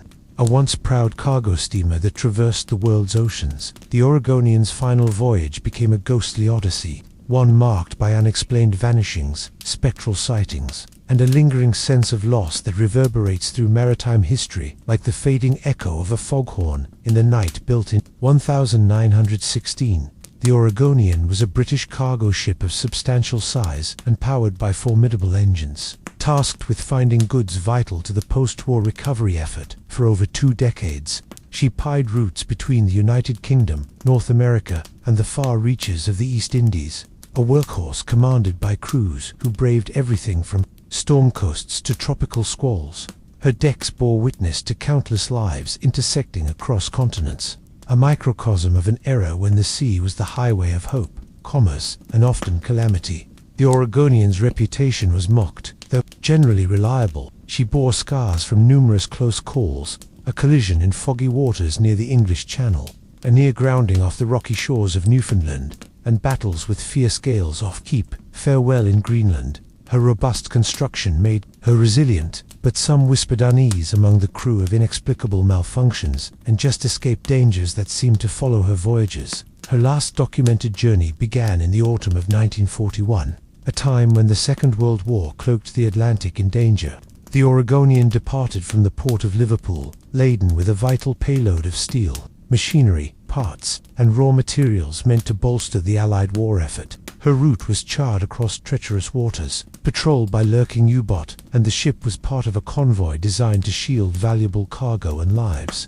Her crew consisted of about 50 men, seasoned sailors, riggers, engineers, and officers hardened by years on the rough seas. For days after sailing, transmissions confirmed her progress reports spoke of clear skies, steady speed, and the usual minor challenges of convoy navigation. But then, somewhere west of Ireland, near the Fog we Fastnet Rock lighthouse, everything changed. The Oregonian's radio went unnervingly silent. Searches sprawled across the Irish Sea and the approaches to the Atlantic, but turned up no sign of the Oregonian. No distress calls, no wreckage, no survivors. It was as if the great vessel had slipped through the very fabric of the world itself in the months following. Sailors told hushed stories of strange appearances along her supposed route, a shadowy steel silhouette glimpsed in low fog, her foes belching ghostly smoke that vanished before approaching, sometimes near vessels conveying their own dangerous loads. Whispers circulated of unexplained equipment failures, radio scrambled by unseen interference, compasses spinning wildly, and engines stalling without cause. Some crew members aboard convoy ships recounted fleeting glimpses of figures on the Oregonian's decks, silent shapes gliding in the mist, moving with unnatural grace, disappearing into the damp air. Maritime historians investigating the loss pieced together fragmentary clues. One theory suggested catastrophic mechanical failure, a boiler explosion or structural failure during a storm, so suddenly it offered no time for distress. Others posited that the ship had been victim to a U-boat attack, a torpedo strike swift and silent yet not known. German submarine logs confirmed such a kill. No wreckage matching the Oregonian's profile was found by wartime sonar. Sweeps and Royal Navy reports noted no debris or survivors typical of such an attack. Adding to the mystery were psychological factors. Seamen under immense pressure, navigating the nightmarish chessboard of war-torn seas where paranoia and exhaustion blurred perception. Could the Oregonian's final moments have slipped into a fog of confusion and a roar, mistaking friendly vessels, colliding with submerged minds, or succumbing to human mistakes amplified by fear? Decades later, sporadic reports surfaced from deep-sea fishermen and oceanographers exploring the continental shelf of Ireland's sonar pings encountered unidentifiable anomalies. Massive, irregular shapes finished in the seabed silt. But unlike typical wreck fragments, some speculated these could be scattered remains of the Oregonian, broken from years of oceanic time and currents, shifting everything relentlessly. Yet confirmation proved elusive. More spectral tales have persisted in maritime folklore. Fishermen speak of a phantom bell, ringing out faintly beneath cold waves, an ethereal chime that drifts over fishing grounds historically aligned with the Oregonian's route. Small vessels report sudden drops in temperature near certain buoys, accompanied by flickering glimmers resembling lanterns moving beneath the surface. Coastal communities tell of neighboring lighthouses experiencing unexplained electrical failures coinciding with storms similar to Thor's, are rumored to have swallowed the Oregonian. The ship's disappearance also sparked fascination among paranormal enthusiasts. Some posited that the Oregonian became a trapped soul, a vessel caught between worlds in the seas, liminal spaces where time and reality fold. His theory inspired eerie renditions in seafaring ballads, depicting the ship forever sailing fogbound waters, coolless but alive, carrying secrets and regrets through ceaseless night. One haunting narrative tells of a night when a British fishing trawler came across a ship matching them. Oregonian's description during a thick fog near the Irish coast. Approaching cautiously, they found empty decks, licked with rain. No signs of life, but a radio, squawking faint Morse code, signals impossible to decode, only to have the ghostly ship vanish entirely, as suddenly as it had appeared moments before. Though speculative, such stories underscore the deep connection sailors feel toward their vanished comrades and vessels. The Oregonian, vanished without trace, embodies the ultimate maritime fear, that the sea, in all its vast unknowability, can swallow not just ships and souls, but erase their very stories, leaving only whispers on the tides. Her legacy endures in maritime museums where artifacts from similar lost cargo vessels are preserved, and in the archives of naval history, as a somber reminder of the countless unnamed tragedies at sea.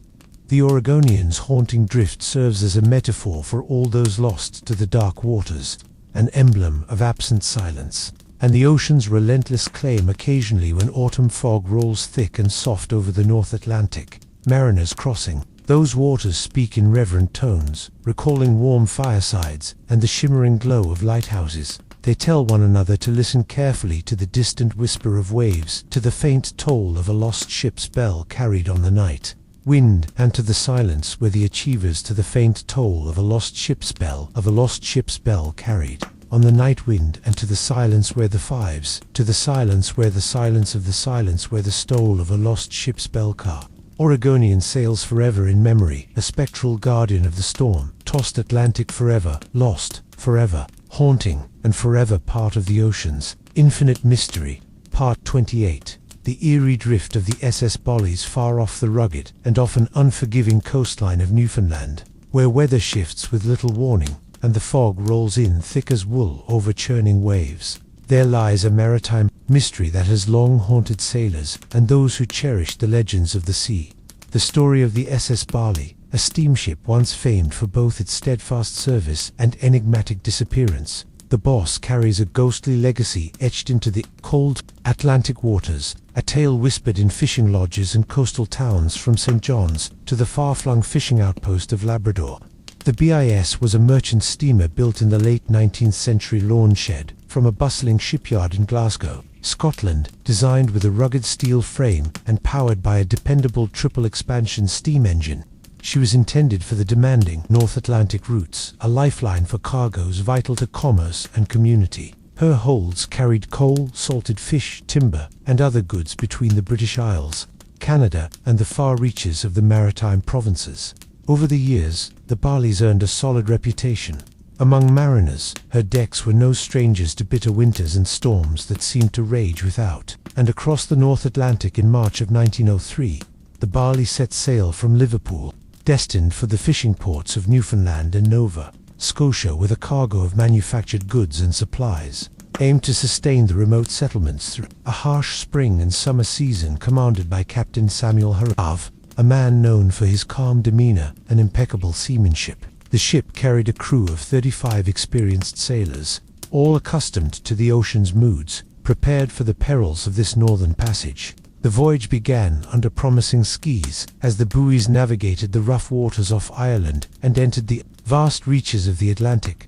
Weather reports hinted at an approaching tempest brewing over the Gulf Stream despite warnings. The ship pressed forward, mindful of schedules and the growing needs of coastal communities waiting to receive their goods on the evening of March 17th. As the bales neared the Grand Banks, a treacherous sea region notorious for its rolling waves, thick fog banks, and underwater shores, the vessel encountered sudden and fierce weather winds escalated into howling gales, waves like walls of dark steel, and the temperature plummeted. The storm came on fast, catching the crew in its devastating grip, with little time to react. Fully amid the chaos, radio transmissions from the ship grew erratic, fragmented with static, and punctuated by brief reports of severe leaks and failing steam pressure.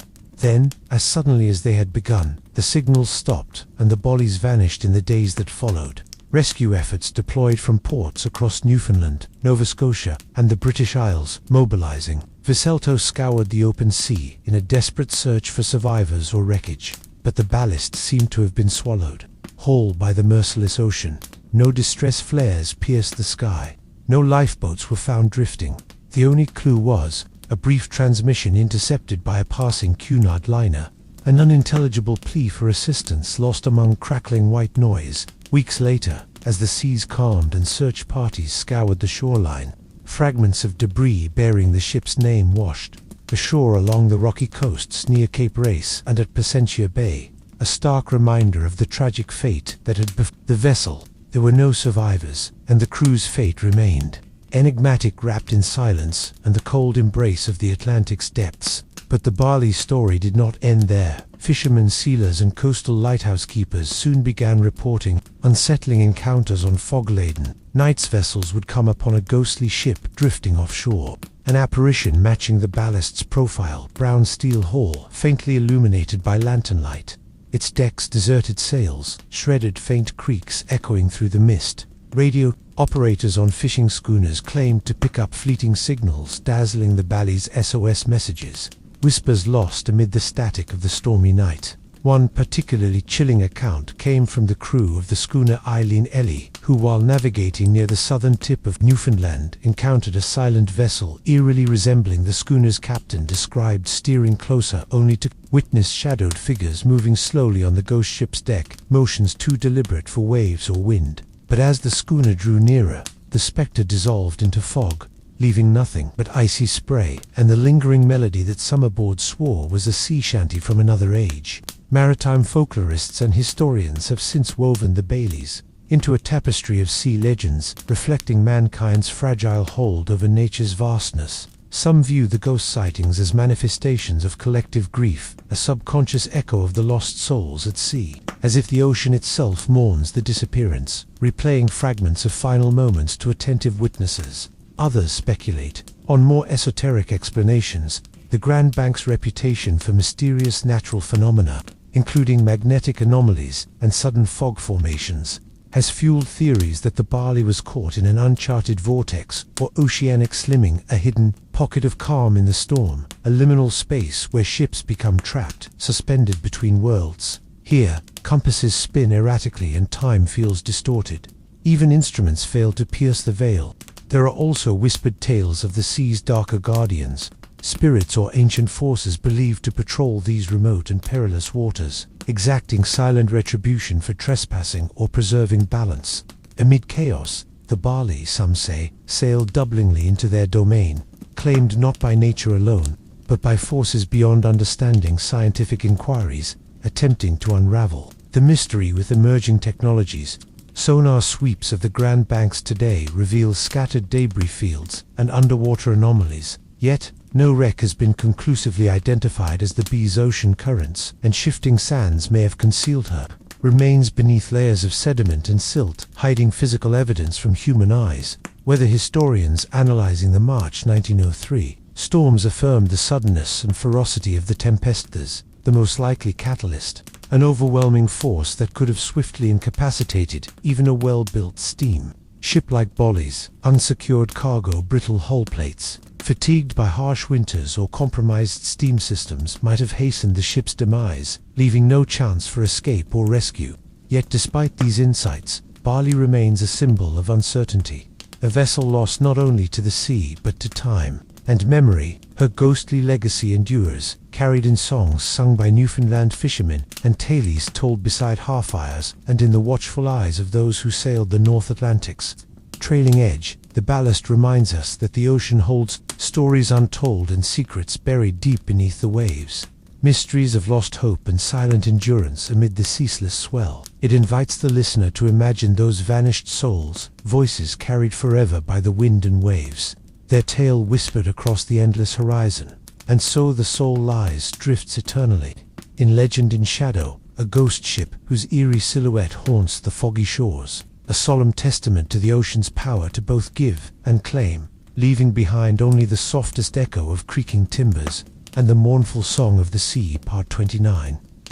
Mysterious disappearance of the SS Glengarve along the often unforgiving and wild coastlines of the island's Atlantic seaboard, where grey seas churn beneath tempestuous skies, lies one of the most haunting maritime enigmas ever whispered among seafarers and coastal villagers: the unaccounted-for disappearance of the SS Klinger. If this sturdy cargo steamer, once a reliable thread weaving ports together across the British Isles, some beyond vanished without warning in the cruel grip of winter, leaving behind a ghostly void still felt over a century later. The Glengarve was built in the early 1890s in a bustling shipyard on the River Clyde, a vessel designed for robust service in a time when merchant shipping formed the lifeblood of trade and communication. She measured a modest 250 feet in length, her iron hull reinforced against the pounding Atlantic surf, a triple expansion steam engine humming faithfully beneath decks that had carried crews and countless cargoes through storms and calms alike. For years, she plied routes between Ireland, Scotland, and the ports of Northern Europe.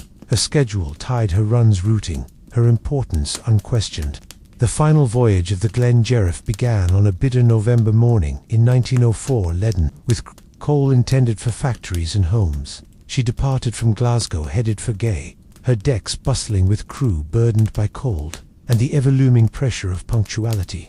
The captain, James Harkin, a seasoned mariner, weathered by decades on the North Atlantic, expected a straightforward journey marked by short days and long nights over rolling waters. Initial reports traced the Glanger's progress through the Irish Sea, relaying weather conditions that hinted at the approach of a looming storm front, a tempest whispered to be fierce, but manageable for a ship of her build and experience. The vessel maintained steady speed, confident in crew and craft alike, yet as the Glengarve sailed southward past the rugged cliffs of County Dagle, communications ceased abruptly. No distress call, no sign of increased urgency, only an eerie silence that unsettled those awaiting arrival. When the ship failed to reach Galway within expected parameters, alarm bells sounded in ports and shipping companies alike. Search efforts mobilized quickly. Coast Guard cutters, fishing vessels, and merchant ships combed the rough seas and jagged rocky shores known for its snaring unwary vessels. Sea spray glistened cold and relentless beneath. Grey skies, waves rolled high, and the wind sighed with an unsettling persistence.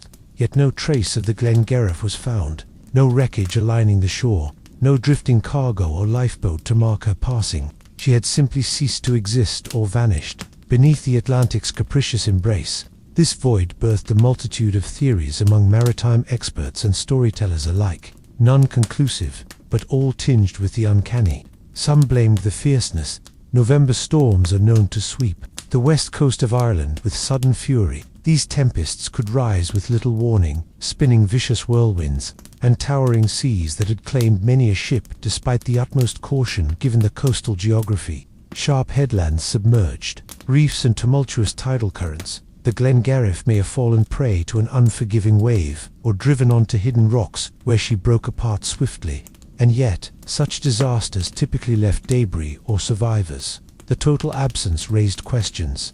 Did the ship find her in open waters far from shore, sinking quickly in darkness and leaving only the cold sea to swallow her, or did something less visible intervene in her fate? Whispers emerged of strange magnetic anomalies near the waters off the Donegal coast, a maritime blind spot where compasses spun erratically, radio signals faltered, and even seasoned navigators felt disoriented. Histories recalled previous ships, claiming odd compass behavior when nearing this area, leading some to speculate that the Glengarriff became trapped in a navigational trap, powerless to evade the gathering storm. Supernatural undertones grew amid the community.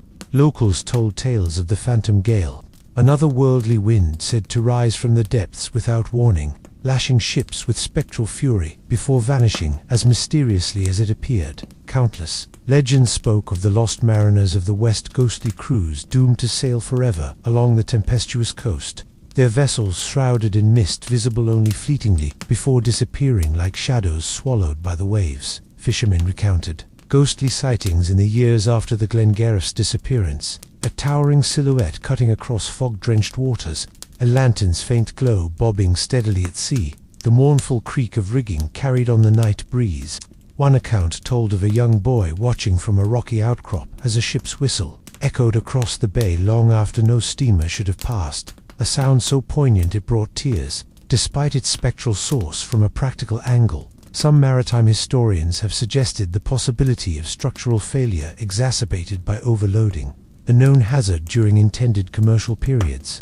Coal heavy and densely packed could shift aboard in stormy seas, destabilizing the vessel's balance and causing sudden capsizing. The Glengarriff, designed for steady transit rather than violent weather, might have succumbed beneath waves before any call for help could be sent. Others speculated about human error during a dark and stormy night. Fatigue among the increments of poor judgment could have compounded. Natural dangers, a miscalculation near sharp reefs, or delayed response to taking on water might have sealed the ship's fate.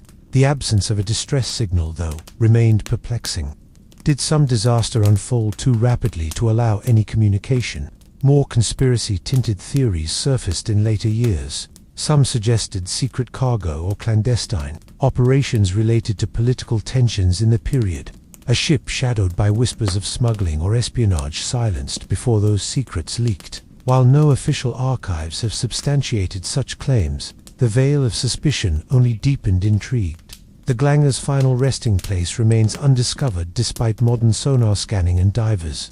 Efforts encouraged by local history enthusiasts and maritime archaeologists. West Coast's rugged seabed, a labyrinth of cliffs, shows in deep channels hides many secrets still, and the Glengarriff has become one of Ireland's enduring maritime riddles, a sunken story, unspoken yet deeply felt. Her story is preserved not only in shipping records, but in the collective memory of coastal communities whose lives intertwine with the sea. Annual commemorations occur in Gay and Donegal, where candles flicker along harbour walls and names are read aloud beneath storm-wind skies. Songs recounting brave crews and vanished ships echo in pubs and village halls, reminding people that the ocean remembers even when the world forgets. The tale of the SS Glendor is more than a missing ship. It is a meditation on the fragility of life cast upon in different waters, the fine line between mastery and surrender in the age-old contest between man and sea.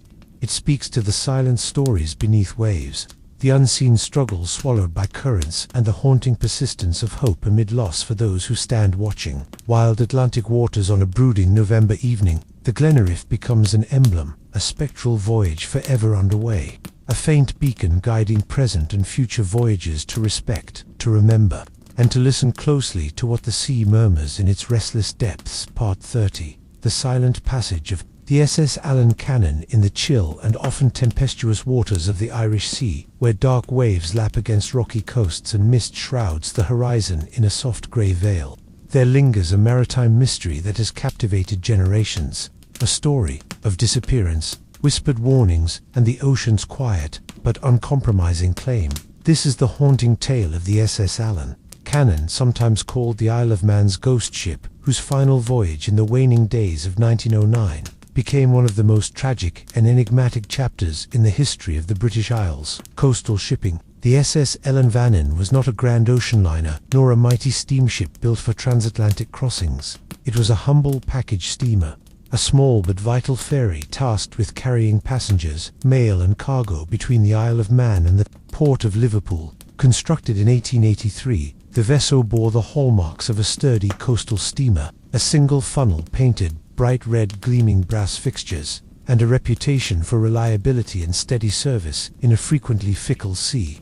Her size was modest, just over 200 feet in length, and her design optimized for short passages across often storm-swept waters for the people of the Isle of Man. The Ellen Vannin was more than just a ship. She was a lifeline to the wider world, a carrier of news, goods, and hope. Her decks bore the footfalls of countless travelers, the laughter of children bound for holidays, and the haunting farewells of those crossing for the last time. The fateful journey began on the evening of December 2nd, 1909, a day already shadowed by winter's growing grip. The Ellen Cannon set sail from Ramsey on the island's rugged northern shore with a small but determined crew guided by Captain James Tier, a seasoned mariner whose steady hand had weathered many a dead mood on board, with 33 passengers, families, merchants, and workers returning to Liverpool, and a cargo hold filled with goods awaiting delivery across the water. As the ship left the harbour, the sky hung heavy with low clouds, and a biting wind whispered cold warnings. Weather reports had predicted a rough crossing, but not the catastrophe that was about to unfold.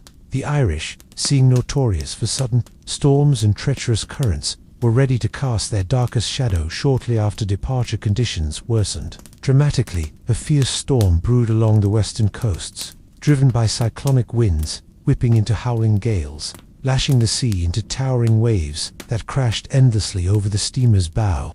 The Ellen Vannin pressed forward into the tempest, her engine straining the deck, wash with salty spray and ice. The last known communication from the ship was a tour message relayed via signal flags at the entrance of the Mersey. Esty indicated that Ellen Cannon intended to enter the Liverpool docks despite the worsening weather, but she never arrived. What followed was a desperate search by lifeboats and patrol vessels, scanning the churning waters, hopeful for survivors, for sights of life rafts, for even floating debris. Only one piece of wreckage was ever conclusively identified. A small, lifeless boy bearing Ellen Vannin's name washed ashore for days. Later on, the Lanna coast beyond that silence prevailed the ship, and all souls aboard seemed to have been swallowed entirely by the sea, leaving only a void where once a bustling ferry had carved its passage. The investigation that followed grappled with the perplexing nature of the lost captain. Tier was known for caution and skill. The crew, veteran and discipline, could have mechanical failure doomed them. In the chaotic waves, perhaps a sudden wave capsized the ferry, or violent shifting of the cargo caused a fatal list. Yet, the ship's seaworthiness had been affirmed only months prior after a comprehensive inspection. No distress signals or calls for help were received, limiting insight into the disaster's precise moments over survivor stories from other vessels. Navigating nearby during the storm hinted at fleeting glimpses of the steamer struggling in monstrous seas. One sailor recalled seeing a faint light bobbing among the whitecaps, Ellen Vannin's telltale red funnel visible through driving rain, but that too vanished. Before aid could be rendered, more haunting were the growing whispers among coastal communities of eerie wails, carried on the wind near Ramsey's cliffs. Shadowy figures glimpsed on deserted shores after nightfall, and a sudden coldness felt by fishermen who ventured too close to the sea's embrace. Some spoke of a ghost ship emerging from fog banks, her decks eerily empty, her horn echoing a melancholy call that faded just as one strained to listen. Folklore intertwined with fact over decades, the Ellen Van's tale inspired countless ballad songs that tell not only of loss, but of endurance, of an island's connection to the sea, and the fragile boundary between life and loss. The legend grew beyond a simple maritime tragedy into a symbol of the sea's unpredictable might and the unwavering spirit of communities forever watching. Third Horizon's analyzers of the meteorological data from that December evening confirmed the ferocity of the storm. A sudden deepening of a low-pressure system, gale-force winds gusting over 60 miles per hour, and waves reaching heights that challenged even large freighters to storm caught many vessels unprepared, transforming familiar waters into a maze of peril and despair. Modern divers and maritime archaeologists have sought the Ellen Vannen's remains amidst the shifting seabed of the Irish Sea,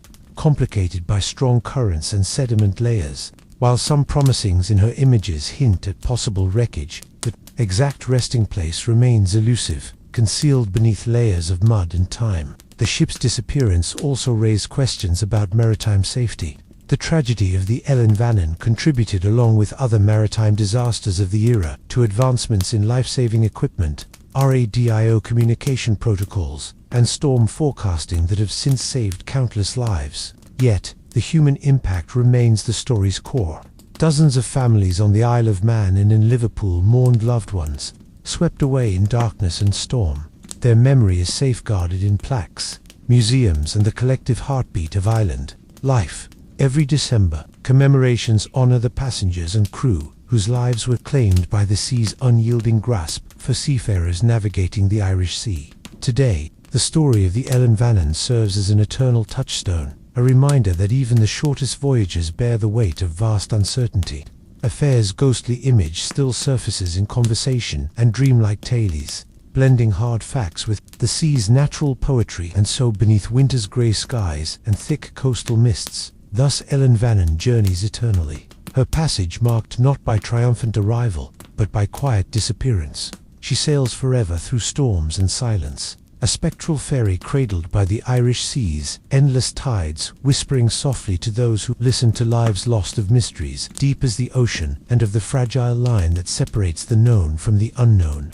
31. The silent ghost of the Mary Celeste. Far out in the vast expanse of the Atlantic Ocean, where the waters churn with a ceaseless hypnotic rhythm, lies one of the most perplexing maritime mysteries ever recorded. The tale of the Mary Celeste shipwreck, or perhaps more accurately, this abandoned vessel has refused to yield its secrets for over a century, leaving historians, sailors, and paranormal enthusiasts alike baffled. The year was 1872 when the Mary Celeste set sail from New York Harbor bound for Genoa, Italy, commanded by Captain Benjamin Briggs, an experienced seaman with a solid reputation. The ship carried not only its crew of 7, but also a cargo of 171 barrels of industrial-grade alcohol. The conditions were calm, the weather warm, and the ship seemed destined for a routine transatlantic voyage. But as days turned to weeks, what should have been a smooth crossing turned into one of the greatest nautical enigmas the world would ever know. On December 5, 1872, a British brig, the Dratcher, spotted the Mary Celeste, drifting aimlessly about 400 meters east of the Azores. The sight was peculiar. The Mary Celeste was upright, still under sail and registering, signs that it was still seaworthy. Yet when the crew of the Dagratch boarded the vessel, an eerie silence greeted them. No one was on deck. No one was in the cabinet. It was as if the entire crew and passengers had vanished into thin air. Mary Celeste was in remarkably good condition. Her sails were tattered, but set her cargo intact and undisturbed, and there was no evidence of a struggle. Even more baffling was that the ship's lifeboat was missing, suggesting that the crew might have abandoned ship voluntarily. But why there were no signs of emergency, no fire, no damage from storm or collision, no wounds or blood? Nothing to suggest an obvious explanation. The captain's personal cabin was found exactly as he left it, with his personal belongings untouched. His logbook detailed a calm passage up until October 24th, several days before the ship's discovery. After that, the records, and abruptly deepening the mystery, speculation over the years has given birth to countless theories. Some suggested piracy, but no plundered goods were found, and the missing crew never surfaced. Others believe the crew was overcome by mutiny or insanity, though the impeccable maintenance of the ship seems to counter this. More supernatural explanations include ghostly curses and sea spirits luring the crew into the depths, a theory that gave the ship its infamous nickname, the Ghost Ship. One particularly haunting suggestion involves the volatile cargo of alcohol barrels. It has been proposed that a leak could have released toxic fumes, leading the crew to fear an imminent explosion, prompting an abandonment when conditions were still safe enough to launch the lifeboat. But if this were true, why was the boat missing, yet the crew never found? It might mean they were lost at sea, their fate swallowed by the merciless ocean. Yet the lingering silence of the Mary Celeste remains deafening when salvage crews finally towed her to Gibraltar. Weeks later, the mystery deepened rather than resolved. No additional clues came from the ship or records, and the Mary Celeste was never recruited or sailed again. Eventually sold for scrap in modern investigations, have tried to apply science, examining weather data, ocean currents, and a possibility of natural phenomena like waterspouts or rogue waves forcing the crew to abandon ship, but none fully account for the crew's disappearance. Without trace, the question remains: did the ocean herself claim the crew were victims of an unseen force, or did tragedy strike so suddenly and silently that the Mary Celeste became a frozen ghost, drifting between the realms of the living and the lost even today? When night falls on the Atlantic and the water is black and still, some sailors swear they glimpsed the white sails of the Mary Celeste endlessly haunting the horizon, a spectral reminder that some mysteries born of the sea are destined to be solved. The silence of Mary Celeste speaks louder than words, inviting us to listen closely, perhaps whispering secrets only the ocean can understand. Part 32. The ghostly silence of the SS Orang Maiden, far out on the vast stretches of the Pacific Ocean, where the sea merges indistinctly with the sky. An eerie silence seems to blanket the waters, a silence that masks one of the most chilling maritime mysteries ever recorded: the story of the SS Orange Maiden. This shipwreck's tale, steeped in shadow and enigma, has haunted the imaginations of sailors, historians, and paranormal enthusiasts for nearly a century. It was in the late 1940s when the distress signals began to crackle through the radio waves, breaking the heavy quiet of the Pacific night. The SOS calls from the Orange Maiden were curiously fragmented, garbled with static buds, unequivocal in their urgency.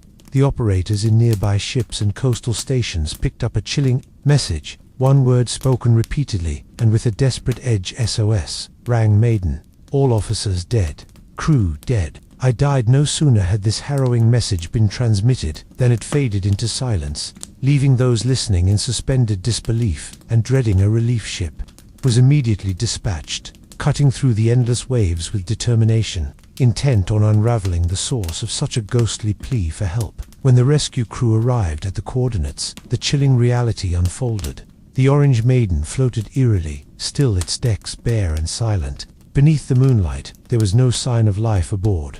The rescuers boarded cautiously, bracing for an explanation to the morbid distress calls, yet they found themselves stepping into a maritime nightmare. None could have anticipated every crew members lay dead, sprawled across the decks and in the corridors, faces frozen in expressions of abject terror, eyes wide open, mouths agape as if they had witnessed the unspeakable just moments before their demise.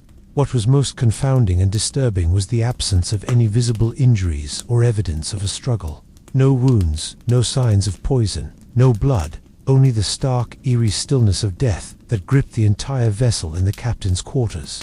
The logbook was found, its pages smeared and water-damaged, but those entries scratched out frantic notes about strange phenomena. The captain's handwriting became erratic, the words descending into chaos, with references to an unseen horror lurking in the shadows below deck. One theory held that the ship had stumbled upon a secret cargo, perhaps chemical weapons or toxic substances left over from wartime conflicts. Others whispered about the supernatural spirits of the sea, seeking retribution, or an ancient curse cast upon the vessel. But the horror did not end there. Upon inspection, the rescue ship's crew noticed that shortly after boarding, those who entered the Orang Maiden began to feel illsome, experienced bouts of intense nausea, dizziness, and a sense of overwhelming dread. The air inside the ship was thick, cold, unnatural in an open ocean environment, and charged with an unseen energy. Trying to salvage valuable cargo, one of the rescue engineers ventured into the ship's hold, only to return shaken and unable to explain what he'd experienced. Shortly after, the captain of the rescue ship ordered the Orang Maiden to be towed toward the nearest port, fearing that the ship harbored dangers beyond their comprehension.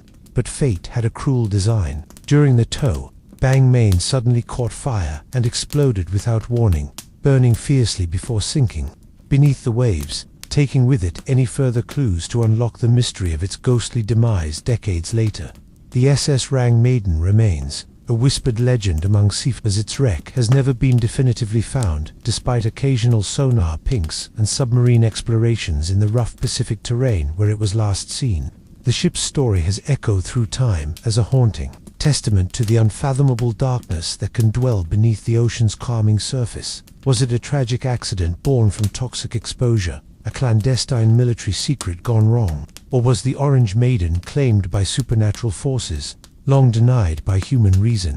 The ocean's haunted depths keep their secrets close, and the ghostly silence that envelops the junk Orange Maiden's resting place continues to puzzle and chill those who dare to imagine the untold stories of the sea. This spectral shipwreck, frozen in time and horror, reminds us that some maritime mysteries are not simply tales of lost vessels, but whispers from the abyss where the ocean's darkest narratives are etched in silence and shadow. Part 33. The Vanishing of Carol. Daring as the sun dipped below the horizon, casting an amber glow across the restless waves of the Atlantic, the Carol O-ring slipped quietly into mariners' lore as one of the most baffling maritime mysteries in American history. This haunting tale is not just about a shipwreck, but about a vessel that disappeared from the grasp of humanity, only to reappear as an eerie ghost, drifting without a crew.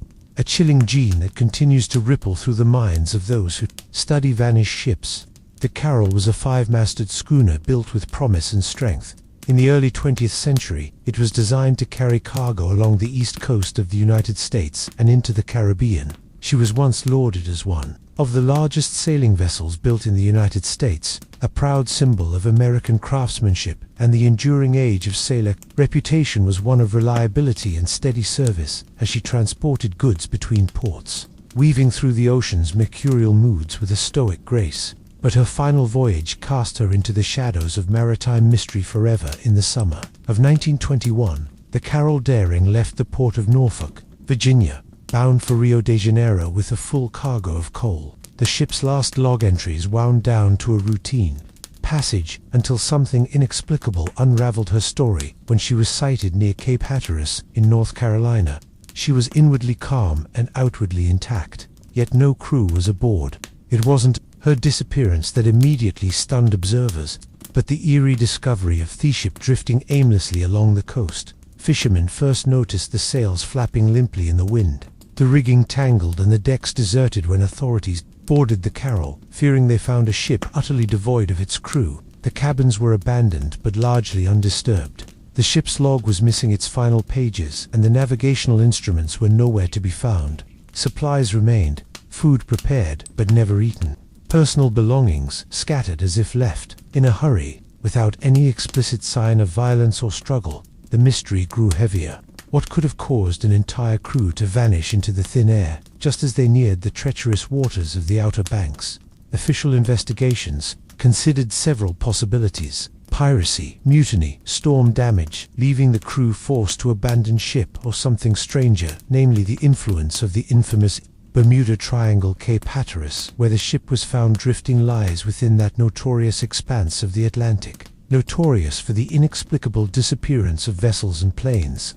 Witnesses reported unusual phenomena, mysterious lights in the sky near the ship's last known routing, and strange, unexplained noises that no one could attribute to natural causes. Some local fishermen recounted accounts of ghostly apparitions near the waters where the Daring was found. Shadowy figures glimpsed from afar, and fog banks that materialized and vanished without warning. The Coast Guard search yielded no survivors or captives.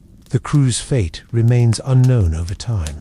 Theories have proliferated. Some propose that the crew fell victim to a sudden outbreak of illness or poisoning, forcing abandonment. Others suggest that the ship may have been commandeered by rum runners or gangsters who then fled or were lost at sea. But these ideas fail to explain the complete abandonment, nor the subsequent drifting, as well as why the lifeboats were missing. Some whispers in maritime circles echo darker superstitions. Was the Carol a daring, cursed crew punished for an offense lost to time?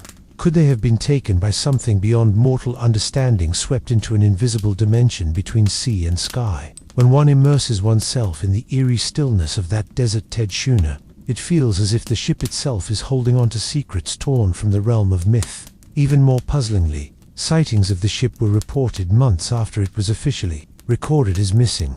According to scattered records, fishermen at times spotted the Daring far from her expected route, sailing with no sign of life aboard, seemingly ignoring the rules of wind and tide. These accounts, often dismissed as hallucinations or mistaken identity, persist in giving the ship's legend an almost supernatural aura. The disappearance of the Carol. A daring leaves behind a tangled web of questions with no threads to pull a modern relic caught. Between old-world craftsmanship and the dawning age of mechanized shipping, it remains a drifting mystery in the cold, salty horizon of nautical history. A ghost ship not wrecked and broken, but lost to the ocean's infinite grasp, forever shrouded in a silence as deep and dark as the sea itself. And so the ocean keeps her secrets, burying the voices of those who sailed aboard the Carol, a daring beneath currents and time, guarding their story like a whispered riddle in the wind. No matter how closely one listens, the sound of their vanished footsteps echoes only in the endless restless waves. Part 34. The phantom vessel of the Baltic Sea. In the vast, cold expanse of the Baltic Sea lies one of the ocean's most enigmatic and haunting seas. Mysteries and eerie shipwreck, known as the phantom vessel. This vessel, untouched and undisturbed for nearly a century, continues to baffle experts and thrill-seekers. I like its story whispered among sailors and researchers with an almost reverent dread. Tonight, we drift quietly into the chilling depths of the Baltic to unravel the strange tale behind this ghostly shipwreck that no one can truly explain.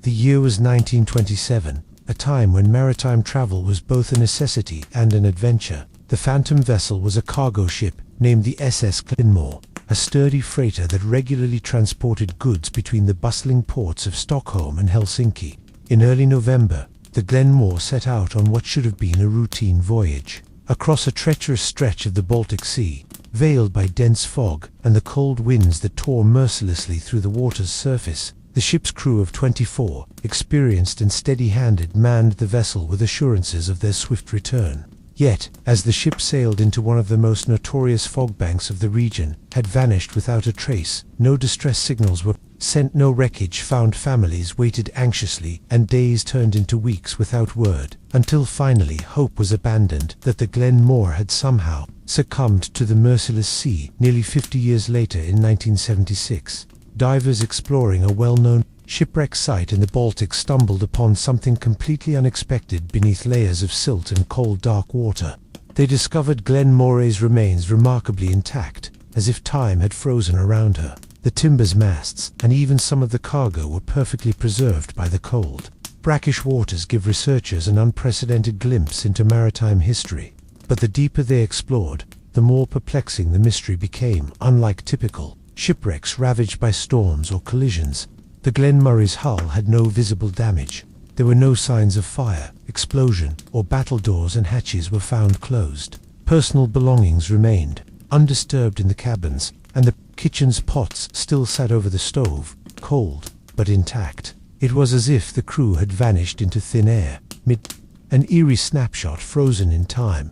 Perhaps the most unsettling discovery was the absence of the crew themselves. Their bodies were nowhere to be found aboard the vessel or in the immediate vicinity. One would expect to find some trace, but the Glenmore was hauntingly empty, a sealed tomb beneath the waves. As news, the discovery spread theories that blossomed like shadows in the fog. Some suggested that the crew had been swept away by a freak, sudden squall, forced to abandon ship, and lost at sea. Others whispered of more chilling possibilities, that the ship had sailed into a vortex, a whirlpool that swallowed lives and memories alike, leaving the vessel behind as a ghostly ruin. More fantastic claims tied the story to Phantom Island, and strange lights in the mist, and even extraterrestrial interference. Folklore in the region speaks of the Mare Incognita, a fabled part of the sea, where time and reality become distorted over the years. Expeditions attempted to study the Glenmore's final moments, but each dive seemed to fuel more questions rather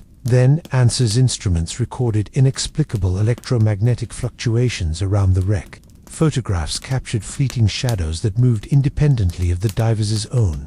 Some explorers reported a profound, unsettling chill that followed, then back to the surface, a sensation that defied explanation. Local fishermen maintain a silent respect for these waters, often steering clear of the Glenmore's coordinates, whispering legends, telling off sailors, hearing faint creaks and groans beneath the waves, the soft echo of the phantom vessel's lost crew whispering on the wind. It's said that on particularly foggy nights, when the moon is hidden, the outline of a ship can be glimpsed near the horizon drifting silently like a spectre of the long-forgotten what truly happened aboard the Glen remains one of the Baltic Sea's deepest secrets. Was it a natural disaster so swift and peculiar that it left no trace but an empty ghost ship? Or did something otherworldly intervene, trapping the crew between worlds?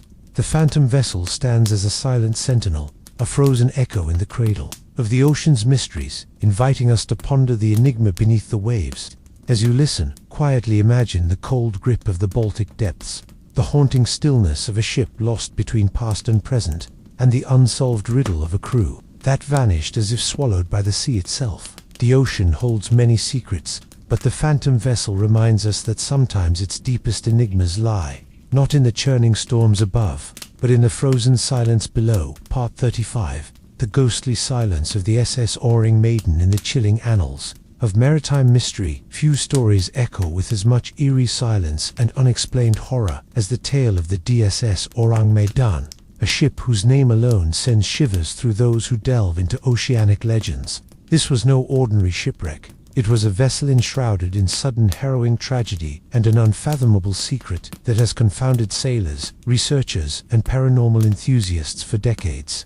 Our story begins in late June of 1947, somewhere in the treacherous waters of the Strait of Malacca, a narrow, strategically vital passage on the maritime map between the Indonesian island of Sumatra and the Malay Peninsula. Of the Orang Maiden was a Dutch schooner reportedly carrying a cargo of some kind, though no manifest was ever found to confirm what it was during what should have been a routine voyage. Then an international radio distress signal crackled through the airwaves and etched itself into history.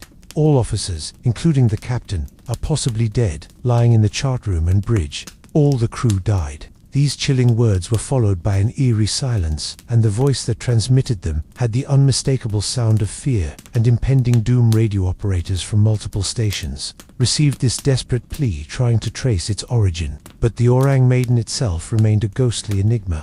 The distress call spurred immediate action. The nearby American ship Silver Star answered the signal and set out to locate the stricken schooner. What they found was unlike anything they or anyone else had ever encountered on a calm, mist-frosted. In the morning, the Silver Star approached the Orang Maiden from a distance. She looked eerily abandoned. Her decks were empty and weather-worn, yet with no outward sign of struggle or damage. As the crew of the Silver Star boarded the Orang Maiden, and unsettled silence settled over them. A silence so profound it seemed unnatural. The grisly scene inside the ship was more horrifying than any ghost story. Every crew member was discovered deceased, sprawled across the decks and in the ship's rooms with faces frozen in expressions of terror and pain. Their eyes were wide open, staring blindly into the void mouths, agape as if frozen mid-sky. Some were clutching their chests. Others lay rigid and lifeless where they stood, as if struck down in an instant.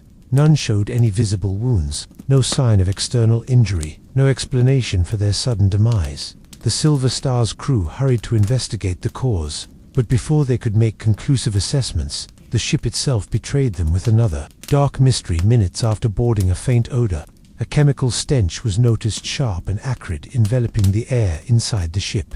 Some have speculated it might have come from dangerous cargo or toxic gases trapped within the hull, but the true cause was never confirmed. Then, without warning, a sudden explosion ripped through the Orang Maiden. Flames erupted, engulfing the schooner in a ghastly glow against the morning sky. The Mang Maiden. Americans scrambled back to their own ship, barely escaping the fiery inferno. As the mysterious vessel sank beneath, the waves take its secrets into the abyss. Over decades, theories about what befell the Orang Maiden have burgundied like fog over the ocean. Some propose a chemical leak from malfunctioning cargo, perhaps dangerous gases such as zinc or strychnine fumes killed the crew swiftly. Others whisper of radiation exposure or an outbreak of a strange plague. A more supernatural view claims the ship was cursed or haunted by restless spirits, victims of a maritime injustice or long-forgotten evils lurking within the sea itself. Adding to the enigma is the profound lack of official records confirming the existence of the Orang Maiden in any shipping registry, verified logs, or maritime archives. Was the ship a clandestine vessel involved in smuggling or secret wartime operations wiped from public records to conceal its true mission? Its almost spectral nature has only fueled the legend in the quiet moments when the ocean itself seems to hold its breath. The story of the Orang Maiden remains a haunting whisper carried on the waves, a reminder that the sea hides more than just wreckage and forgotten treasures. It holds shadows of inexplicable where silence can be louder than any storm beneath. The vast, undulating surface, the Orang Maiden rests still, an eternal ghost ship swallowed by time and tides, inviting the curious and the brave to ponder the thin line between reality and nightmare among the oceans is haunted. Depths Part 36. The ghostly silence of the Carol. During far off the coast of North Carolina, where the restless Atlantic crashes against the jagged shores, known as the graveyard of the Atlantic, a ship was found drifting silently, eerily abandoned, and carrying with it a secret that has baffled maritime historians, treasure hunters, and mystery enthusiasts for nearly a century. This ship was the Carol, adhering to a 5-masted schooner that sailed out of Norfolk, Virginia in the summer of 1921, destined for Brazil with a valuable cargo, but it never reached its destination. Instead, it became one of the most perplexing ghost ship mysteries ever recorded. The Carol, a daring ship, was first spotted off Cape Hatteras by the lightship crew stationed near a floating lighthouse, designed to warn ships of dangerous reefs and sharks. The vessel was heading toward the treacherous Diamond Shoes, but, unlike any ship, appearing ghostly to eyewitnesses, it showed no signs of life. No one was on board. The sails were torn and slapping in the wind, rigging appeared slacked, and the ship's wheel had been turned sharply stranger. Still, the ship's log and navigational equipment were gone, as were the crew when a Coast Guard cutter finally approached and boarded the ship. The silence was deafening.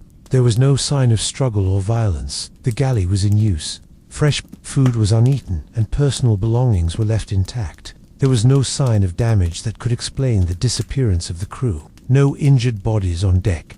No overturned lifeboats or calls for help. Even the logbook was missing, as if someone had deliberately erased their trail. Investigators later found the ship ground on a sandbar, hidden partly in fog and tempestuous weather typical of the Cape Hatteras area. No distress messages had ever been received from the Carol. A diaring and the radio equipment was found with no signs of recent use. It was as if the entire crew vanished into thin air. Speculations ran wild. Some thought piracy was involved, though. There was no record of pirate activity that late into the 20th century, especially in those waters. Others suggested a mutiny, or a sudden catastrophe that forced the crew overboard. Yet, no bodies washed ashore, and no signs pointed to such desperate measures. Another theory proposed that severe weather might have caused the crew to abandon ship prematurely, but contemporaneous weather reports indicated mild conditions during their disappearance, adding an eerie twist of legend. A few weeks earlier, 2 separate fishing boats had radioed reports of strange lights and odd sounds in the same area, as some alleged that apparitions of ghostly sailors were spotted beneath the waves or wandering the decks in the moonlight. Fishermen whispered of a curse linked to the graveyard of the Atlantic, where so many ships had met their doom and where restless souls were doomed to sail forever. The mystery deepened when interviews with other mariners revealed that the last known encounters with the Carol, adhering, involved strange radio transmissions. These often consisted of cryptic phrases or unintelligible noises, sometimes suggesting that someone on board was trying to issue a warning or cry for help. Despite exhaustive official investigations by the U.S. Coast Guard and the Department of Commerce, no definitive explanation ever emerged about the fate of the Carol A. Daring's crew remains. An enigma vanished without a trace into the fog and dark waters like whispers swallowed by the sea.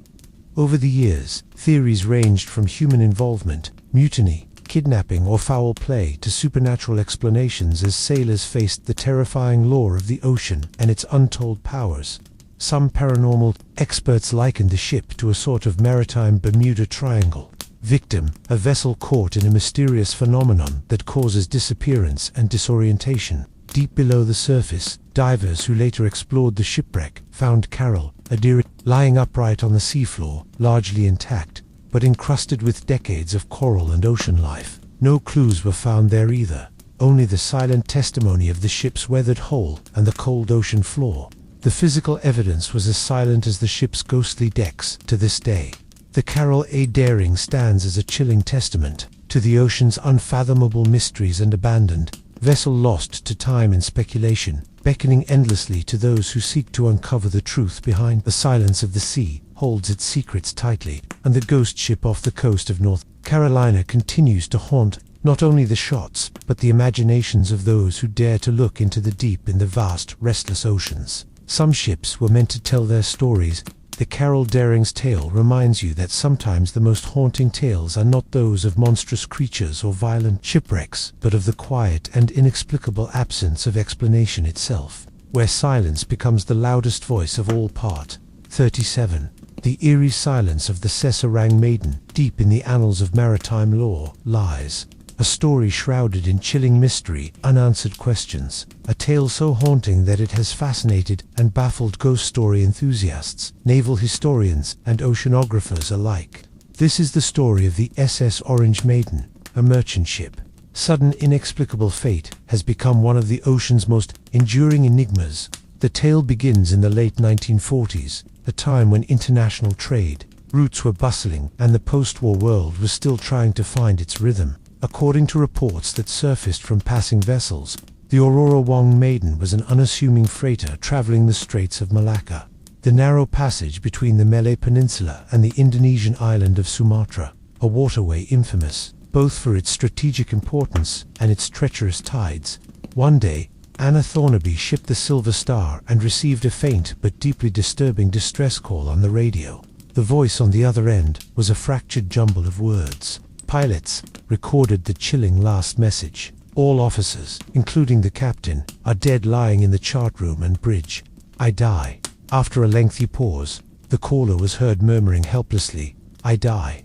Before the transmission ceased entirely, alarmed and intrigued, the Silver Star altered course to investigate, guided by the ship's last known location. Upon reaching the coordinates, the crew of the Silver Star found the Orang Maiden drifting silently, eerily still on the dark waters. What they discovered next would chill the bones of every sailor aboarding the ship. They found the crew, all of them, frozen, in deathly poses that suggested sudden terror, faces twisted in expressions of horror, eyes wide open as if staring at an unseen nightmare. Some bodies sprawled on the bridge, others slumped lifelessly across the decks. No body showed signs of physical pain. Buffon showed signs of physical trauma or struggle. No wounds, no bullet holes, no signs of fire or explosion. Adding to the strange tableau was the noticeable fact that even the ship's dogs were found dead on the deck. The air inside was said to carry a peculiar acrid stench, though some toxic miasma had swept through, stealing life in the blink of an eye, but leaving no clear trace what had happened to the Orange Maiden and its crew. The question sparked immediate theories of whispers that went through shipping lanes in coastal towns from Singapore to Jakarta to distant ports in Europe and America, each more unsettling than the last. One of the leading conjectures centered on toxic gases, perhaps from the ship's cargo hold. Some speculated that the freighter was carrying chemicals like potassium cyanide mixed with nitroglycerin or other volatile substances that, if leaking, could produce lethal fumes. The idea was that these gases might have seeped into the living quarters, incapacitating the crew swiftly without leaving visible marks. Yet this explanation only scratches the surface. A chemical leak caused the deaths. Why were the crew's faces frozen in terror? Wouldn't a fatal poison induce a less theatrical, more immediate collapse? And if this were the case, why did the distress call speak of doom in such a specific, panicked manner, with reports of seeing things or feeling the presence of something beyond the natural? Other theories veered into the paranormal. Some believe the crew fell victim to a malevolent supernatural force tied to the ship's past, a curse or an unsettled spirit bound by tragedy that haunted the corridors. It's said that the waters around the Malacca Strait have long been steeped in legends about the vengeful sea. Spirits and ghost ships often glimpsed in fleeting shapes at dusk or during stormy nights, as the Silver Star crew began to inspect the Orange Maiden for salvage. Disaster struck once again in a most mysterious way. While attempting to tow the ship, an explosion erupted on board, engulfing the vessel in flames and sending it plunging into the depths of the sea.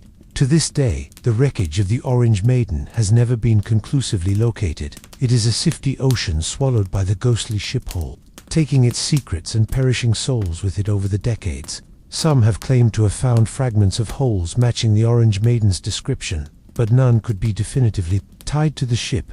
Others argued the entire story was a well-crafted map, legend, unsupported by solid evidence. a ghost tale born from paranoia and wartime secrecy. Still, the chilling voice recordings, the reported positions, and the eerie nature of the alleged incident persist in maritime folklore, inviting those who hear it to imagine the worst, that somewhere beneath the inky black waves lie a haunted shipwreck, silent except for the whispers of lost souls who perished in fear. What truly befell them?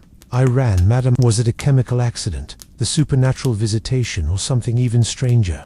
The ocean keeps her secrets close, and the haunting silence of this missing ship remains one of the deep sea's most unsettling mysteries, perfect for quiet evenings when the mind drifts amid the gentle rhythm of waves, and the stories of haunted shipwrecks echo with an otherworldly chill. Part 38. The silencer of the SS Bimo. In the vast icy expanse of the Arctic Ocean lies a haunting maritime mystery that has captured imaginations for nearly a century. The ghost ship is Bimo. Unlike many shipwrecks hidden beneath sunlit waves, this eerie vessel prowled the frozen Arctic seas, a drifting spectre, appearing and disappearing with chilling unpredictability, eluding capture and explanation. Its story is one of resilience, mystery, and ghostly whispers carried on the cold northern winds. The SS Bimo was a cargo ship built in 1914 by the shipbuilders as Seattle Construction and Dry Dock Company, owned by the Hudson's Bay Company. She was primarily used for trading and cargo transport among the trading posts scattered across Canada's Arctic coast. These voyages were no easy feat, as the ship battled the relentless Arctic elements, weeding between ice floes and harsh blizzards to bring essential goods to isolated outposts. The crew considered her a sturdy, reliable vessel, accustomed to enduring the unforgiving northern seas. In October 1931, the Bimo set sail from the ice-capped trading post near Barrow, Alaska, laden with furs for trade. Shortly after leaving, she became trapped in thick pack ice off the coast of Alaska, near the Chukchi Sea. The crew attempted 4 days to free the ship, but the ice held firm, creeping in relentlessly and squeezing the vessel in its merciless grip. To save their lives, the crew abandoned the Bimo, stranded and frozen solid in the Arctic night. Here, the tale takes on its ghostly resonance. Despite being abandoned and frozen in the ice, the Bimo refused to sink or become a permanent wreck. Over the next 38 years, this derelict vessel repeatedly appeared, drifting through ice fields and disappearing, just as suddenly as though driven by some otherworldly force. Numerous sightings were reported by whalers, trappers, and explorers in the Arctic, baffling those who saw her as the ghost ship that refused to die. Witnesses described the Bimo as eerily intact, sometimes drifting silently with sails flapless, other times frozen solid and caught in furrows of ice. Once a group of whalers even attempted to board the ghostly vessel, but inside they found only frozen corridors, empty rooms, and an overwhelming silence that seemed to seep into their bones. The ship's empty holds floated with the faint scent of loneliness, the absence of human life, all the more palpable within its steel walls. Whatever force kept the Bimo afloat was never understood. Some speculated that the heavy Arctic ice acted like a temporary cradle, holding her aloft as the shifting ice moved. Others whispered that the ship was cursed by the Arctic spirits, doomed to wander the ice, cursed by the cold and isolation after her crew is forced to flee. Certainly the ship's stubborn resistance to destruction puzzled experts and seafarers alike, and with every sighting the legends grew. The final confirmed sighting of the beam came in 1969, when a hunter spotted the ship drifting near the Beaufort Sea. After that she vanished from recorded view, swallowed once again by the icy Greenland seas, or perhaps claimed by the ocean's endless depths. Despite extensive searches and expeditions, the Bimo's ultimate resting place remains unknown to this day. The mystery of the Bimo speaks not only to the harsh Arctic environment, but also to the strange allure of abandoned ships, half frozen in time, caught between worlds and forever, haunting the margins of human knowledge. It invites questions that echo through decades of exploration. What secrets lie within the cold steel hull? What story does this frozen ghost intimate about the solitude of the Arctic? And most unsettlingly, if a ship so abandoned can continue to sail the seas, silently defying nature and man alike, then what other mysteries could lie hidden beneath these cold, restless waters as the endless Arctic night stretches out, illuminated by the faint glow of our auroras? The image of the Bimo drifts like a spectral dream, an inscrutable icon of the ocean's haunted and mysterious shipwrecks. a silent horror whispering across the frozen waves, forever elusive, forever unexplained. Part 39. The vanishing of the Carol, adhering in the vast expanse of the Atlantic Ocean. A saga has persisted through nearly a century, shrouded in shadows, whispers, and unanswered questions. This is the perplexing story of Carol, a five-masted commercial cashier whose disappearance became one of the most haunting maritime mysteries of the early 20th century. The year was 1921. The Carol Daring was no ordinary ship. It was one of the last American commercial sailing vessels operating in the world, rapidly transitioning to powered ships with its impressive size and classic design. The schooner represented a bygone era of maritime industry, but it was still very much a working ship, carrying various cargoes along the Atlantic seaboard and beyond. On July 28, 1921, the Carol Daring departed from the Brazilian port of St. Thomas, bound from Norfolk, Virginia, heavily laden with a cargo of coal. The ship's captain was William Wilkinson, a seasoned mariner with decades of experience navigating these waters. The crew numbered at least 11 men, all skilled seamen accustomed to the demands of sea life. As the ship made its journey northward, everything seemed routine, or so it appeared. But when the vessel was spotted off Cape Hatteras in early January 1922, the scene was anything but ordinary. The Carol Daring was found grounded on Diamond Shores, that notoriously treacherous stretch of shifting sandbars and hidden currents, often known as the graveyard of the Atlantic. Authorities dispatched a rescue team, but what they discovered was a chilling enigma. The ship was completely abandoned. No one was aboard. Not the captain, not the crew, just the empty vessel sails flapping loosely in the wind.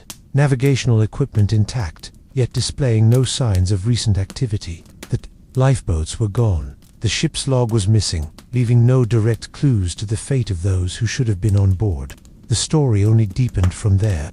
The last known communications from the Carol Daring had been relatively normal, with no distress signals or indication of trouble. The ship appeared to have sailed aimlessly for some distance, but all signs of her crew's whereabouts disappeared without a trace. Some speculated piracy. Others suggested mutiny, or even more sinister possibilities, such as supernatural intervention, or involvement in rum running during the Prohibition era. Plausible theory given the timing and the ship's history. Yet no definitive evidence was found to support any of these hypotheses. Investigations led by the Coast Guard and even the U.S. Navy scoured the surrounding seas and coastal communities. Inquiries extended to interviews with coastal fishermen, mariners, and even alleged witnesses who reported strange lights and unexplained noises near the shores at the time. Yet no concrete answers emerged, adding to the mystery. Other vessels, active in the same waters that winter, reported strange encounters. Some sailors spoke of seeing ghostly apparitions on the horizon, ships appearing and disappearing in thick fog, and eerie calls from the depths that seemed to echo through the night. These occurrences fed a growing narrative that the Carol's Daring disappearance was linked to some unearthly force guarding the shores, claiming sailors who dared come too close. One theory posits that the ship may have run ground accidentally after the crew abandoned her in panic. But if so, why leave behind essential items like personal possessions and food? Why desert the ship in the dead of winter in one of the most dangerous parts of the ocean without any form of communication or warning? Another haunting detail was the presence of personal belongings scattered about the vessel: clothing, smoking pipes, even nunapatan mail, suggesting that the crew had expected to return momentarily or had been taken abruptly from the ship over the decades. Stories circulated in coastal towns along North Carolina, from Hatteras to Avery, where locals told tales passed down through generations. Some claimed the schooner was cursed by the restless spirits of sailors who had perished in those waters before, doomed to abandon their vessels and wandered the seas forever. Others maintained that the heavy fogs and shifting sands summoned unknown forces eager to claim the living of the Carol Daring. Became both a ghost story and a symbol of the unpredictability and cruelty of the sea. In truth, the disappearance remains unsolved. The ship was eventually towed off the shores and sold, changing hands numerous times before disappearing from official records entirely. The whereabouts of Captain Wilkinson and his crew remain a riddle lost to the tides even today, when night over the Outer Banks and the waves crash rhythmically against Diamond Shores. Some claim to hear the faint creaking of Carol Daring's masts and the lonely whistle of an unseen ghost. the ship anchored deadly between the worlds of the living and the depths below the Carol. Daring serves as a haunting reminder of the ocean's mysteries, how it holds secrets far beyond human comprehension, and how even the most experienced sailors and sturdy ships can vanish without a trace, swallowed by the sea, and the stories it refuses to tell. 40. The haunting of the Susama, far out in the frozen expanse of the Arctic Ocean, where the wind cuts sharper than any blade, and the horizon blurs into a haze of ice and endless sky. There lies Astri, that has confounded seafarers and historians alike for nearly a century. It is the tale of the SVMO, a ghost ship that refused to rest beneath the waves and whispered mystery across the iceberg-strewn waters of the far north, baffling all who have crossed its spectral path. The SSO was not a grand ocean liner or a famed warship, rather it was an unassuming cargo vessel built in 1914 in Sweden, designed for the steady and rugged task of navigating the icy coastal waters of Alaska and the Canadian Arctic. Its hull was reinforced to withstand the punishing collisions with sea ice, and over the years it carried fur supplies and goods essential to the remote outposts dotting the northern frontier. Yet it was neither its cargo nor its voyages that would set the BMO apart from the countless ships that sailed murky waters. No, it was the eerie fate that awaited it in October of 1931. That autumn, the Bay Chimmer was en route from Nome, Alaska, heading toward Vancouver with its holds full of furs. Valuable cargo in those days, but as the cold tightened, its grip ice began to close tighter around the vessel. The BMO became trapped in a thick pack, off-sea ice immobilized and at the mercy of the elements. The crew waited anxiously, hoping the thaw would free the ship in time, but the Arctic was unforgiving. Days passed, and the ice pressed harder against the ship's steel frame. Concerned for their safety, the captain ordered the crew to abandon ship-fanging men and essentials back to the safety of Nome. However, in a strange twist of fate, when a small party returned weeks later with the intent to rescue the BMO, the ship was nowhere to be found. The Vunice had freed it, or so it seemed. What followed were decades of sightings, reports, and records of encounters with the BMO drifting adrift in the Arctic waters long after it had been left behind and declared lost, far from sinking beneath the ice or vanishing into forgotten depths. The BMO became a phantom of the northern seas. Whalers, hunters, and explorers told stories of a drifting ship eerily intact, sailing without crew through fog and snowstorms. Some saw its broken sails. Others reported hearing faint cries or the creaking groans of its hull echoing eerily against the Arctic silence each time. There were spotted attempts were made to reclaim it, but the icy Arctic kept it just out of grasp in the years to come. IS expeditions found only scattered debris or mere glimpses before the ship slipped away, and elusive beacon drifting on the edge of reality and myth. One particularly chilling incident occurred in the winter of 1969 when a team of researchers spotted the BMO trapped in the ice near Barrow, Alaska. They approached cautiously, stunned by how pristine the ship appeared, untouched by the winter storms that had battered the region for decades. Yet when they were treated, a strange stillness pervaded the air. The eerie silence spoke volumes. No warmth, no sign of life. Crew quarters were locked and undisturbed meals seemingly left uneaten upon the tables. It was as though the crew had vanished into thin air. The ship's clocks were frozen at the exact moment it had been abandoned decades earlier. Shortly after, their attempt to inspect fierce winds and an Arctic storm forced the researchers to retreat. And when they returned days later, the BMO vanished again into the impenetrable ice floes. So, how did the BMO manage this wholly persistence? Theories about some suggest the ship was carried on undercurrent, silently sailing the icy waters, a victim of the region's strange and shifting ice flows. Others believed that the ship had become ensnared in some unnatural force, kept out of time by an Arctic curse or a restless spirit unwilling to relinquish its hold on the world of the living. A more pragmatic theory speculated that opportunist locals or sea scavengers repeatedly repaired the ship when found, only to lose it again to the merciless Arctic. But this does little to explain the near miraculous preservation of the vessel's integrity. The BMO is more than just a story of a lost ship. It is a reflection of the Arctic itself, a place of mystery, endurance, and the haunting echo of human struggle against nature's most inhospitable extremes. As each new generation of adventurers seeks to solve the puzzle, the BMO remains a silent, sentinel drifting, beyond time and explanation, a ghostly relic caught forever between ice and ocean. Even now, as satellite imagery and modern tracking technologies map the seas with precision, reports occasionally emerge faint radar blips or distant shapes on the horizon that resemble an old freighter's haunting silhouette.